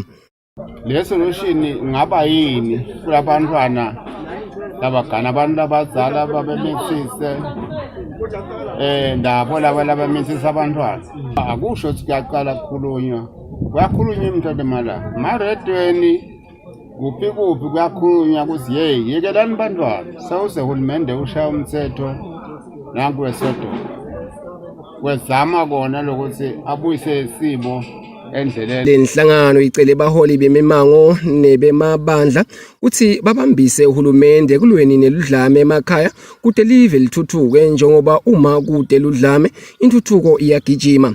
Endzabeni Eswatini TV ngibongo Simagagula eLuve. Inhlangano yebafuyi betingulube baseshiselweni ishiselweni Livestock Farmers ngalesibili bambe umhlangano wekubuketa ukuthi bachuba njani bafuyi betingulube kulesifundza nekuthi tingingadini labahlangabetana nabo basachuba lebusiness kulesikhathi kubedvuke umkhuhlane iCovid-19. Lokhu kuvetwe ngu-Edward Mkhaliphi longumfuyi ngesikhathi bahlangene Farmers Training Center. Emavikini lamabili lendlulile indvuna yelitiko letekulima Jabulani Mabuza beyivakashele sifundza saseshiselweni lapho khona beyikhutsata sive kutsi silime siphindze sifuye tilwane lekufaka ekhatsi tinkukhu bologwaja letingulube. Edward Mkhaliphi wasemasayisini khona esifundzeni saseshiselweni longumfuyi wetingulube uthi noma kubhedvuka kwemkhuhlane iCovid-19 kulinciphisile lizinga lentsengo yenyama kepha loko akukabafaki emanti emadvolweni kodwa bayachubeka nekunakelela amabhizinisi abo. Ingulube nje siyatfuyela emakhaya ngokwehlukahlukana kwethu kepha wena sasithengisa kanye liphupho lethu lapha ekuthenini vele sifuna ukuthi ngokuchubeka kwesikhathi inyama yengulube ikhicitwe ngithi la kaNgwane yeke lokulanzwa ngale kulamanye amafu njengo South Africa. Alice Dube lobukete kuthengisa kule nhlangano uthi kuyabajabulisa kubona abafuyi betingulube banenshisekelo ekufuya tingulube noma ngabe bantfu labanyenti bakubalekela. Last week sithengisele 3 wema buyers. Na this week namhlanje benta tingulube labentela Southern Trading. Ihambile Tambiva. Shothi kusasa kwentiwa Tambulusi. Kuvamise ukuthi kube nje ama group la 3 per week. Kuyasisita ukuthi sitentele income lencane. We must make cards nathi. Sithengisela amabhokisi cards. Ngoba nyalo noma singeva ukuthi ivalue ingulube but emakhathi aqhamuke eSouth Africa ngoba thina sithengisa nje le carcass. Alice Dube uphinze wagqugqutela insha ukuthi ingenele le business yokufuya tingulube njengoba linyenti lemalunga alenhlangano kubantu labadzala lesebathethe umhlala phasi. Etindzabeni kubika Sifiso Nxumalo nginasimuva Shongwe eFarmers Training Center. Emaphoyisa ayathokota ngendlela eMaswati latiphethe ngayo ngemsombuluko lebekukathe kulanga lekucala lekuthengiswa kwetshwala kulandzela ukuthi bavalwa ngenyanga yangakholwane lokuxhumanisa emaphoyisa nesive Superintendent Phindile Vilakati uthi kude imbiko lephatamisako labayitfolile. Tshwala bebavala kuleli ngenyanga yangakholwane njengemitamo yekugwema kwanza kwemkhuhlane iCovid-19 bungakavulwa ngemsembuluko Ndvunankhulu Ambrose Mandvulo Dlamini omemetela imicapho yekuthengiswa kwetshwala lokufaka ekhatsi ukuthi butawuthengiswa kusuka ngemsembuluko kuya kulesihlanu lokuxhumanisa emaphoyisa nesive Superintendent Phindile Vilakati uthi kubebede bucala lobupotiwe emaphoyiseni ubeseke Vilakati ucela sive ukuthi sichubeke nekutiphatha kahle ngisho nangempelasonto. Siyathokota nje kakhulu ukuthi site imibiko lekabi noma lephambanako naloku lebesikubhekile sikhanze abantu basibambisa bavule ngetikhathi letingito kwathi nalabo lebe bayothenga beba comply nako konke lokutimiso tahulumende kakhulu kade ngathi ndzaba tekuphepha kule Covid sikhanze ukuthi nalabe ukuthi kuba nema line khona bayendile social distance bafakile ama mask ngendlela lengiyo baphindze futhi banako nala esitolo konke lokufanele njengawo ama sanitizer nekucheck abo temperature. Sithi nje lo moya lesubonile siyawukhuthatha esiveni awuqhubeke sisatawuqhubeka kakhulu kade ngalokuthi sesiya kuyo imphela sonto le kungiso sikhathi lesiningi la ukhaza ukuthi abantu bafuna ukutijabulisa khona siyagcizelela ukuthi asikhumbule sive phela ukuthi asihlali kuleti ndzawo tekunathela asibambelani akabhekeki ukuthi bese kuba nemuntu lesimbona sowuvula ngetikhathi letingasito abachubeke nje basibambise abantu benkosi sisho lokho ukuthi singamaphoyisa vele siphokophele ngakho konke lokusemandleni ethu ukuthi simbambise uhulumende nakakhona lokutawende kaphambane nako konke lesekumesiwe vele ingalo yomthetho nayo kuye. Superintendent Vilakati ugcizelele ukuthi sive asihloniphe yonke imigomo lebekwe ngihulumende lengamele ukuthengiswa kanye nekunatfwa kwetshwala. Hulumende uthi bantu abagweme ticuku baphindze banathele ekhaya babe bodwa. Etindzabeni Eswatini TV kubika Fortune Dlangamandla ngisembabane. Lobuke kuhlandeka kwendzawo yasesiphofaneni Mshweshwe Nkambule uthi bosomabhizinisi abakhona ikuhlangana kahle bakhokhe imali kude sikulumba lesibutha tibi sitowethiwa kuphinze kubhadalwe labo labashayelako kuyawulahla tibi emzimnene lapho tibi tilahlwa khona. Nkambule uthi kungaleso sizathu lendzawo ihlala ingcolile. Indzawo yasesiphofaneni lengaphansi kwenkhundla yasesiphofaneni ibonakala inganakekeleki ngekugcwala tibi yonke indzawo. Bantfu kulendzawo lesixoxisene nabo bavetile ukuthi lokungcola kwalendzawo kuyabakhathata. Tibi yasikhinyabeda kakhulu ngoba siyathola siyatisusa lena tibi sibuye sihlala lana ngoba indzawo yato. Inkinga lonkhulu kude labasilandzelako letibi lapha ngekhathi bahamba oshisela sigcina thina sesitikhansi sesishisela thina letibi. Sitene midasbini sitene abantu abasibukele ukuthi bangasikorobhela edolobha yebo kona selibona lathuthuka abantu bayangetela umuntu lahla tibi nje nakhwecele khona emehlweni abantu beka phasi liphepha ngikona kuba ngadolobha kusibonakala engcolile ngaso sonke isikhathi. Lobuke kuhloba kwalendzawo Mshweshwe Nkambule uthi tintsathu tindzawo lapho kulahlwa khona tibi lekumele bese tiyathathwa tiyofakwa emzimnene lapho tibi tilahlwa khona. Kodwa ngenkinga yokuthi nasiniketwa lesikhulumba kusukunyiswa lo msebenzi wabuyela kubo bosomabhizinisi ukuthi abafake imali. So kuba kula kufakeni imali la kufike kube khona nalenkinga, labanye bayafaka, labanye abafaki, labanye abafaki ngalokufanele. Lokho bese kukhinya betalo umsebenzi ngoba bese kusenda asikhona ukuthi asikhulumba, asikhona kuholela abantu. Nalo kukhula kwesiphofane ukuthi sikhula ngesivinini lesisetulu kakhulu. Singathi ukuthi kuhulumende wenkwenyama singakhala sifike phi ekutheni sekuhlale phasi kubuketwe lokukhula kwaso lesiphofane ukuthi singasitakala njani ngoba nilala namuhla nikhulumile nalaba khona siphofane sinje kusekusasa kunalabasha lese bangasayati lendzawo. Kungesila amaphepha kuphela. Kuba ngilamaphepha kubuye kube nayi liquid waste.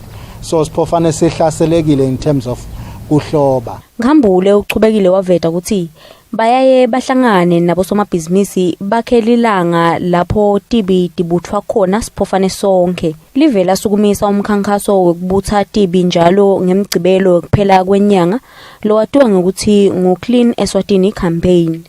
Etindzabeni kubika Thembelihle Magutshu athombe ngithemba shabangu esiphofaneni. Bantfu lababili basinze ngekulambisa ngesikhathi kushayisana timotolo letimbili emgwaqweni losuka enhlangano uye kumahamba. Ngekusho kwa Daniel Mazibuko lobeka hamba ngayinye yale timotolo uthi bekayilandzela lelenye imotolo ngesikhathi ijika ibuyela emuva ekhathi emgwaqweni la kungafanele khona yashayisa le yakhe yase iphuma sivalo. Kutse seyigabenxe insimbi yesikhombisa ngemsombuluko Ntsambama kwashayisana timotolo letimbili lekuluhlobo lweToyota kanye neMazda. Letimotolo letimbili betilandzelana tichamuka edolobheni yenhlangano tibheke kumahamba egedeni lapho lobekashayela imoto yeluhlobo lweToyota lebekangembili ubese ujika ekhathi emgwaqweni kanti ulandzelwa yimoto yeluhlobo lweMazda wayishayisa emhlubulweni kwaphuma sivalo. Bengichamula lenzasi ngilandelwa nguna ngibabe nabo lolo kanini mangifika umuntu usuka la ushaya u10 uyajika ubuyele emuva. Ngicabanga ukuthi lijadlile ngoba bese liyabaleka la situlweni lazana. Uma sikhulumisana neliphoyisa sayitsheni mangaliso kunene labekadze alapho kwenteke khona lengoti uthi umshayeli weToyota unele kushayisa imoto yamazibuko wagcwala umena. Uma sisahlanganisa lo mbiko sayitsheni kunene uthe bangemaphoyisa basamfuna lobekachuba leToyota. Sisenhlangano lana emgwaqweni ku accident scene lapho khona si-attenda khona lengoti lena ibangwe ngibo lokujabula lokukhulu. So siyacela malangeni asifisi simaphoyisa ukuthi siluze ihlobo tefu. So kungaba nje kucwayisa ukuthi Nkosi yami thathani phela ninathele emakhaya ninganangizani bese seningena emgwaqweni because lokho kutawenda ukuthi ukhaya ukuthi sekwenyusa naleti ngodi kungaba ngiloko siyabonga sethembe ukuthi awubashayeli batasibambisa kakhulu. Sayitsheni kunene uthi tinkhomba tembangela yale ngodi kuthi bantfu bebajabule kakhulu kulandzela simemetelo sekuthi sebangaya etindzaweni tekutijabulisa. Etindzabeni kubika Sifiso Nxumalo nginasimuva Shongwe enhlangano.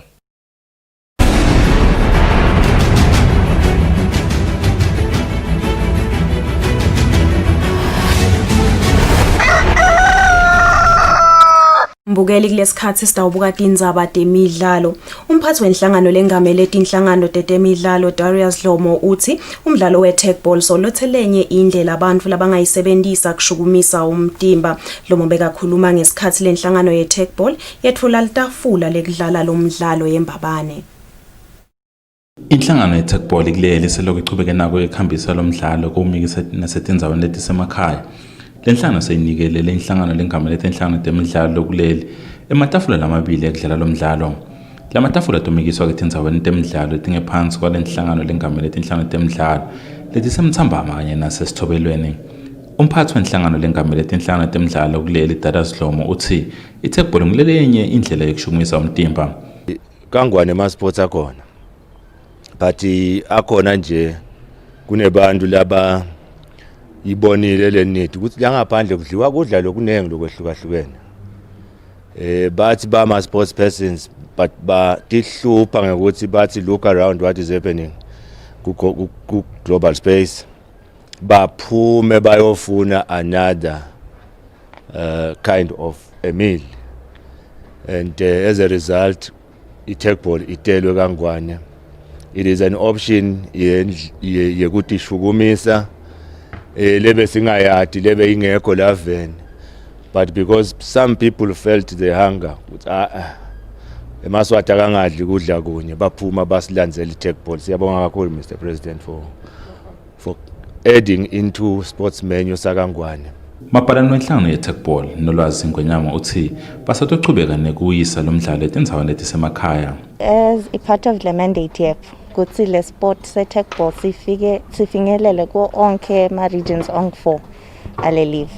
Le makhaya nala dolobheni sifuna kubona wonke umuntu adlala i-tagball regardless of ukuthi unganani, uwakuphi, unjani.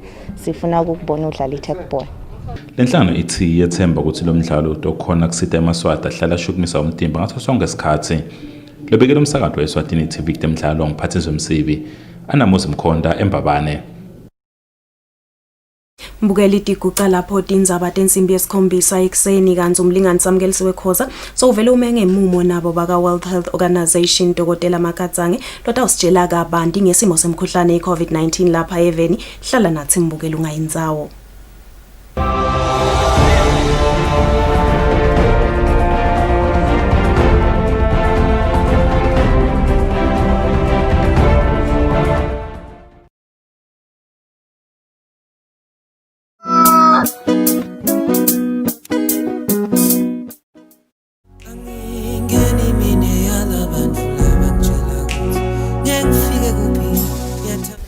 Malangeni lamahle gama lami ngingisanziso ngwakamathebula sibambisene nembutho wembube kulwa nekutibulala nekubulalana kwesive. Sithi ke umuntu lodzinga lusito kuloko akakhone kuye emaphoyiseni noba akhulume nemuntu lamthembile. Sincenga sive ukuthi asewugweme lo mkhuba wekutibulala newekubulalana.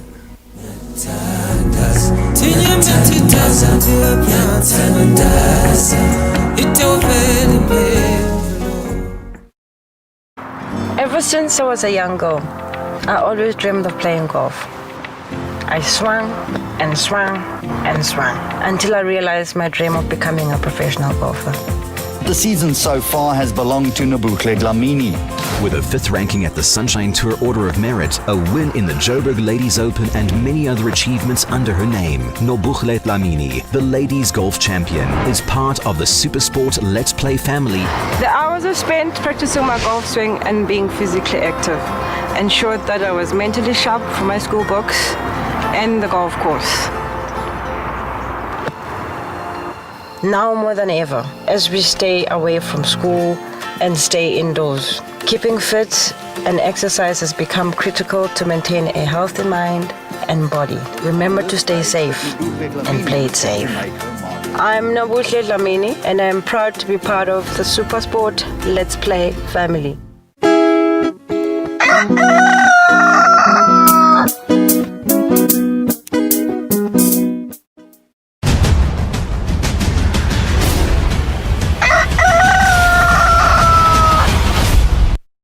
Welcome back solo sikulolu hlelo kusile breakfast show kungiyele sithafu siyanimukela nani maswahle nsanza kulela wona umsakado wathi udithombe nanisijona khona inkundla entechuxhumana siyanemukela sesembisile ukuthi sisabe sina inhlangano yakamhlaba yetempilo i-World Health Organization so khona health promotion officer wakhona kamhlaba inhlangano yakamhlaba yetempilo yalapha event laseSwatini Dr. Kevin Makatsange sobukusana nje indzaba yemkhuhlane i-COVID-19 singabuki lapha event laseSwatini kuphela sibuke kakhulu kade indzaba dalo lelikhambi kuthi ngabe vele inhlangano yakamhlaba seyime kuphi sithenjiswa kusini kulesikhathi lesikakhulu kade ngoba case emkhuhlane i-COVID-19 so achubeka ayenyuka. Dr. Makatsange, welcome to our show. Yeah, thank you very much and good morning Samkalisiwe and good morning viewers. Thank you for being here this morning. Dr. Makatsange, I'll start. WHO says there are certain places where the virus maybe spreads more easily. WHO says avoid the 3 C's. Which are these 3 C's? Okay. Thank you very much. Yes, from the observations that have been made since this outbreak actually started, there are mainly 3 settings where it has been found that the virus tends to transmit very fast, which are called the 3 C's. So actually, as WHO, we are recommending people to avoid the 3 C's. And the 3 C's, the first C is to avoid crowded places. And crowded places are things like our malls. At times they become crowded. The bus rings and other gatherings. So we actually recommend that people should try to avoid those as much as possible. Don't just go to the mall just to loiter around when you don't have much to do there. Don't just go to the rink when there's nothing much to do there. Just go there when it's really necessary. So avoid crowded places. And then the other one is avoid confined spaces with poor ventilation. So if it's a place where the ventilation is compromised, avoid actually going there. If you don't have a choice, you have to go there, try to limit the amount of time that you spend in that environment. Then the third C is avoid places, they are called close contact settings. Places where you have to be very close to a person when you are talking to a person so that the person hears you. And those are places like nightclubs, the bars, and where there's a lot of noise and you have to be close to the person to speak to the person. And also even some private functions, family functions, could be house parties and whatever. Try to avoid those where people will have to be close, in close contact when they're actually communicating. So, with the opening that is happening, with the traveling that is being opened, we recommend actually that people should avoid the 3 C's.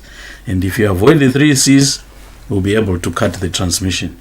Then it is also found that actually it becomes more risky if the 3 C's are overlapping.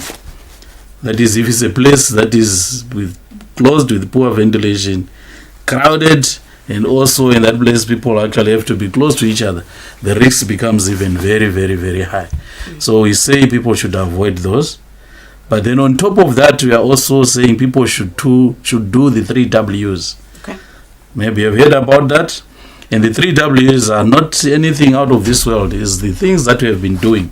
We recommend that people should wash their hands regularly with soap and water. And also they can use sanitizers to clean their hands as much as possible, because the hands are the ones that are found to transmit the virus. You touch a contaminated surface, you touch your mouth, you touch your nose, then you get the virus. So if your hands are clean, it will help. So that's the first W, wash your hands. The second W is wear your mask. Each time you are going out from your home or going out, wear your face mask to protect others and also to protect yourself.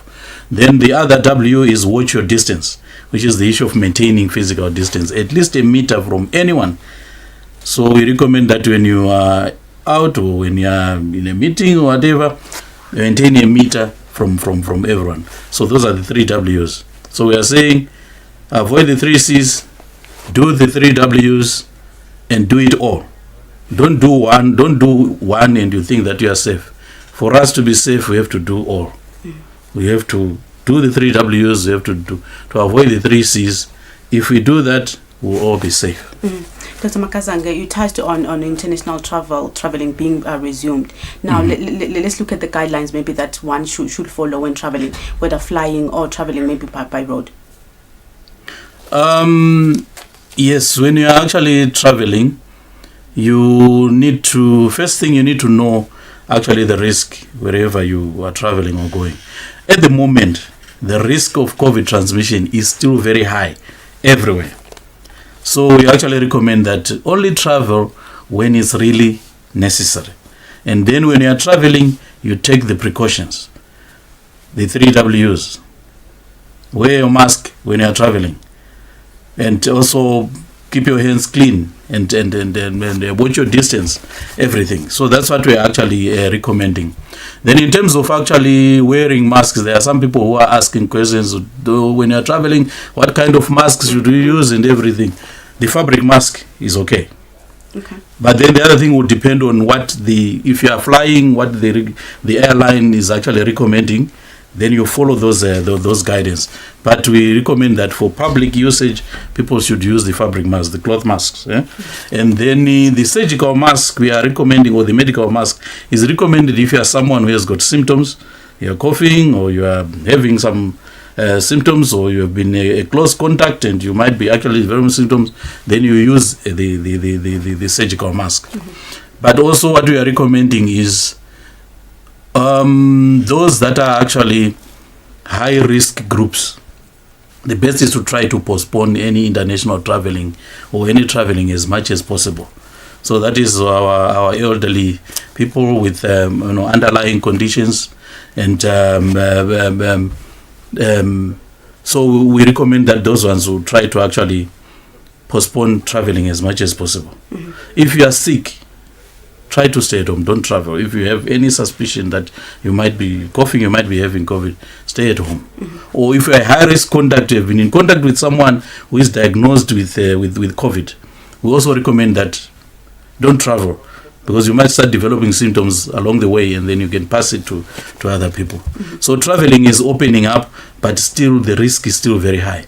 So we maintain that travel when it's really necessary. Dr. Makanzage, now coming back to Eswatini, we've seen Eswatini maybe seeing a decrease in COVID-19 cases. What has contributed to this decrease? Yeah, a lot has happened, because you see this outbreak in Eswatini, it started March and now we are actually in November, and a lot of measures have been put in place by the government, by partners, following the guidance from WHO. We have set up, our surveillance. The country has set up surveillance systems. They set up treatment facilities. It has set up the screenings at the points of entry. It has actually improved the communication and community engagement and everything. And all those have actually contributed to the cases going down. So there are a lot of things that have been done that actually contributed to the cases going down. So we are seeing the transmission is very, very, not very, very low, but it's low. But we are not yet there. That's the message. So people should not relax. We are still in it. The risk is still very high, and people should continue to stick to the guidance that is coming from the Ministry of Health, from WHO, and from all other experts. We will only be safe when we really get to zero and we get to a sustained zero. So they actually say that you are not safe until everyone is safe. So as long as there's transmission happening anywhere in this world, or even little transmission happening in Eswatini, we are not safe. So we'll only be safe when everyone is safe. Now, before I get to my next question, Dr. Makatsange, I want to get this. Some studies says the virus dies maybe in temperatures exceeding 30 degrees Celsius. Maybe it survives in temperatures below 20 degrees or around 20. Can you maybe bring a light to that? The key message is that it's not all about temperatures.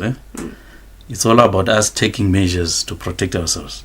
Because if you look at what is happening, this virus is being transmitted in all settings.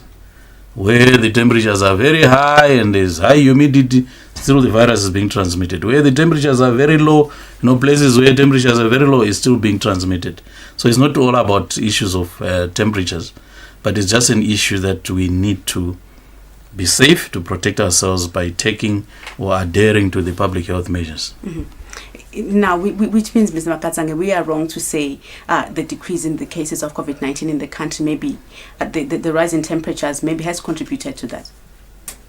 That's not really totally correct.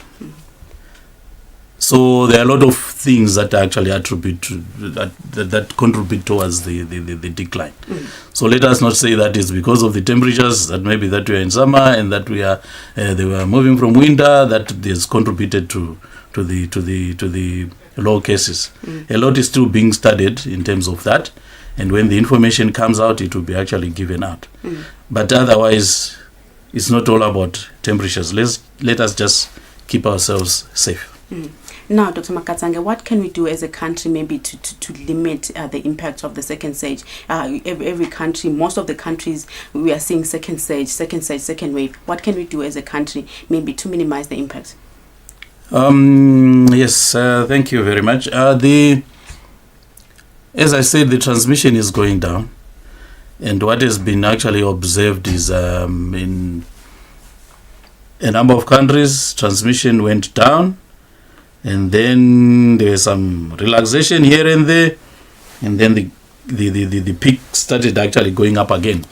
And what is actually being observed is in some countries the second peak is actually worse than the first peak. And for Eswatini, our cases are still on the decline. We are going down. The deaths are going down, but we are actually worried that we might also start peaking. And predictions are that maybe in the few months to come, we might actually start seeing cases going up. And it's actually being predicted that maybe around December thereabouts. But we need to actually do all we can to make sure that we don't get to the second peak. And even if it comes, we use all the capacities that we have built so that we mitigate the impacts of the second wave. Mm-hmm. So with the second wave, what we need to do is, as a country, we actually advise, as WHO, we're advising actually countries that they need to continue to look for the cases, which is case finding. When they find the cases, they need to actually isolate and take care of the cases. Then if there are contacts, they need to be actually quarantined, which can be self-quarantine, or it can be in a facility. And then we continue to strengthen actually our surveillance system so that we detect every case. Then at individual basis, because there is actions that can be done by the central government or by the public health authorities, but also us as individuals, we have a role to play actually to mitigate the impacts of the second wave. And what we are encouraging are those things. 3 W's and avoid the 3 C's. If we do that, we'll all be safe. Mm-hmm. Now, Dr. Mankatsange, what are the maybe latest trends in the spread of the COVID that maybe WHO is noticing? So with the spread of the COVID, as I said, WHO has got what are called the WHO regions, and in the other regions, like in the Americas and in Europe, we're actually seeing countries having second waves. So the cases are actually accelerating, in some countries going up, but the deaths are actually sort of stable in terms of the deaths, which can be attributed to the fact that countries now, they've actually built the capacities to take care of the sick, and also people are actually maybe going to the facilities for treatment early and all those things.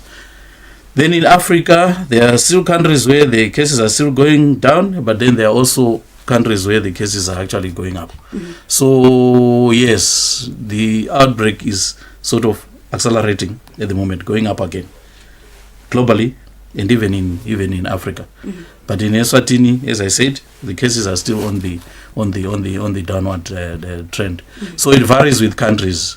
Different countries are at different stages of the transmission. Mm-hmm. But yeah, the looks is that you might actually be getting increase in many countries. Mm.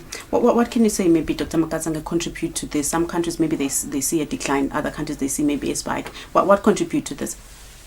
It's just this pandemic. Different countries are at different stages of the pandemic. Like if you look at South Africa, our neighbor, their cases started picking up, I think, about 3 weeks or so before we started seeing cases picking up this. So this every outbreak, it actually goes it evolves. The cases go up, and then they reach the peak, and then they start going down. And then if nothing happens there, you get another peak, and then it starts going down. So why we are seeing different patterns in different countries is because countries are at different stages of the outbreak, and also countries have put different measures in place to actually combat the outbreak. Mm. So the bottom line is, yes, countries are at different stages, or they are following different paths as far as the outbreak is concerned. Mm. Now, Dr. Makatsange, other studies shows that maybe some people who were maybe being treated for COVID-19 and have recovered, have shown maybe some recovery complications. Maybe can you just bring a light to that? What are these complications? Okay. So with the COVID, when someone gets the infection you can either get about three what can I say? In terms of severity. Some will get mild and asymptomatic. Some will get moderate disease, where you might need a bit of oxygen to help yourself. And then some will get the critical condition, where they might be in ICU, intensive care. And intensive care, some can stay maybe for 3 months or so in intensive care. So complications will come based on the severity of the disease. Those that get the mild and asymptomatic, they recover and they can recover completely with no complications. Those that get the critical one, that get to go into the intensive care, that will be a sign that there is also extensive damage to the lungs or to the other organs. And the complications that we are seeing mainly are to do with the lungs, because this virus affects the breathing system. So some will actually have episodes of difficulties in breathing, getting tired and unwell for some time after the recovery. And actually, there's a phenomenon that is actually being investigated to find out, to identify how those people actually present, those that get the complications, and what are the causes of those complications, what part of the lungs or whatever is actually being involved. So there's what is called the post-COVID sequela, which is it's actually a condition that is noted now that needs to be dealt with. So after recovery, some people might need actually rehabilitation. Not the rehabilitation means physiotherapy or some physiotherapy on the lungs or something to help them with the breathing, which can maybe take some time before they totally recover. So yes, that's what actually has been observed, that some people will develop the post-COVID sequela due to the severity of the disease that they would have actually experienced. But the majority of people, they recover, and they recover completely. And in Eswatini, it's actually very, very encouraging. Our recovery, the recovery rate is very high. We have actually close to 95% of the cases have recovered, because the majority of our cases were the mild and asymptomatic part. And then we have a few that actually had to be admitted in ICU and treated for a longer time. And then those are being monitored actually for the post-COVID sequela, and they get the appropriate support they need. Now, Dr. Makatsange, on the vaccine part, where are we? Where are we? Can you simply say other companies, maybe they are saying their own stage doing? What can you say now? Can we get the virus maybe next year? Yes, on the vaccine. The vaccine, I mean. The vaccine at the moment, because WHO can only validate and approve a vaccine that is safe and that is effective or efficacious. So for a vaccine to actually meet those standards, it has to go through what are called clinical trials. And the clinical trials have got phases. So at the moment we have about 200 vaccine candidates.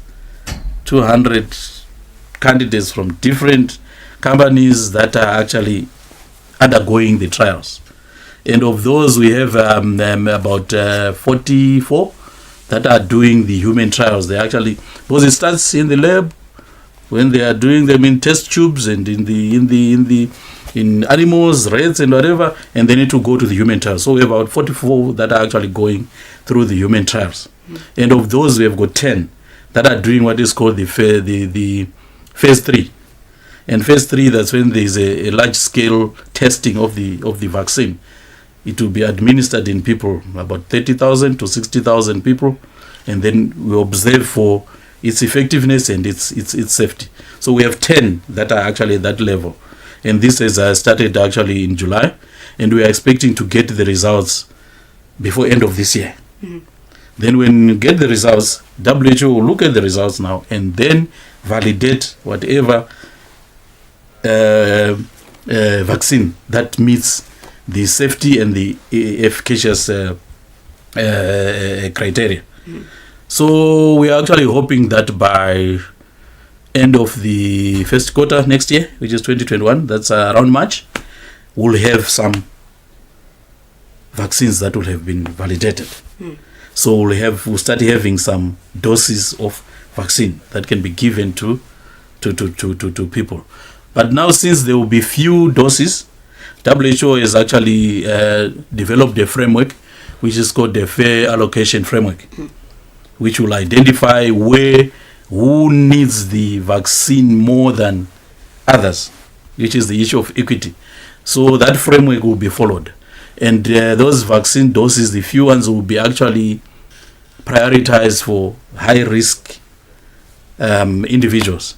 And high-risk prioritized individuals at the moment are health workers and the elderly, those that are actually advanced in age that might be having, some other chronic illnesses. So when those actually come in, they will be distributed to countries, and then countries will actually get those doses, and then people will start getting. So we might have some doses being circulated as of March next year. And WHO is working with partners to accelerate this research, because we need this vaccine as soon as possible. And also WHO is working with countries to do what is called preparedness, readiness assessment. Because you don't just come with a vaccine and give it to people and expect people to accept it and take it. So you need to do a readiness assessment. Countries, are they ready to introduce the vaccine? What needs to be put in place for the vaccine to be introduced? Maybe you need to engage the people. Maybe you need to sort out your supply chain issues. So WHO is working with countries to do the readiness assessment. And also we are also supporting to do what is called a hesitance survey. That's the issue of acceptability, to look at how acceptable this vaccine is going to be when it's actually introduced. If there are gaps, we help countries to address all those gaps, because we want the vaccine to be available, distributed well, reaching the people who need it most. So all this is actually happening. And Eswatini also, we are supporting, working with the ministry and other partners to do those as a readiness assessment and the hesitance survey, and developing the introduction plan, because we have to have an introduction plan. Dr. Makatsanga, shortly, what can you say before we go? So what I can say is that yes, we see the cases going down, but we are not yet there. The risk is still very high. You are only safe when everyone is safe. So for us to be safe, let us do it all. Let us do the 3 W's, and let us avoid the 3 C's. If we do it all, we'll be able to cut the transmission. We'll be able to stop COVID. So my message is, as an individual, just say in your heart, 0 COVID starts with me. Dr. Makatsanga, thank you so much for being with us this morning. Okay. Madam Lamashesanaye Dr. Kevin Makatsanga Luthomga hlangano nakamhlaba yetempilo lesikhathi samanje sayitho itolo sibuyisa laphetha luhlelo Kusile. Good morning.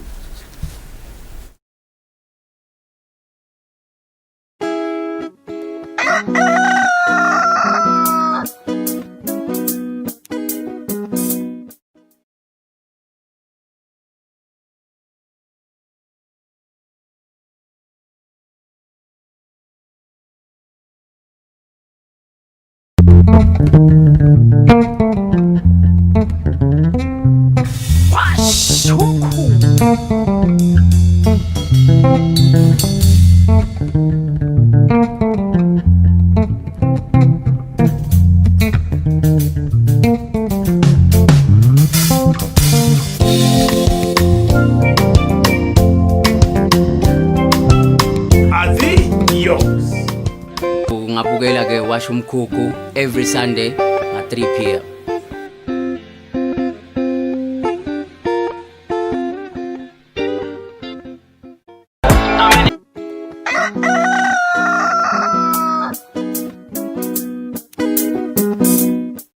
vele silishaya silibeka lapho luhlelo elangeni lalo muhla kanti ungakhohlwa mbukela ukuthi sikhona etinkundleni tekuchumana lamhla besiteka yona indzaba yamdlavuza wesibinzi saphindze sateka yona indzaba yemkhuhlane i-COVID-19 ube nelanga lelihle mbukeli usale kahle kunjalo malanga namahle siyathemba sinifokode kakhulu ukuhlasana nase ehlelweni lomuhla kunguye lesithafu xubani mbukele kuniyona umsakado wethu Eswatini TV nisade kahle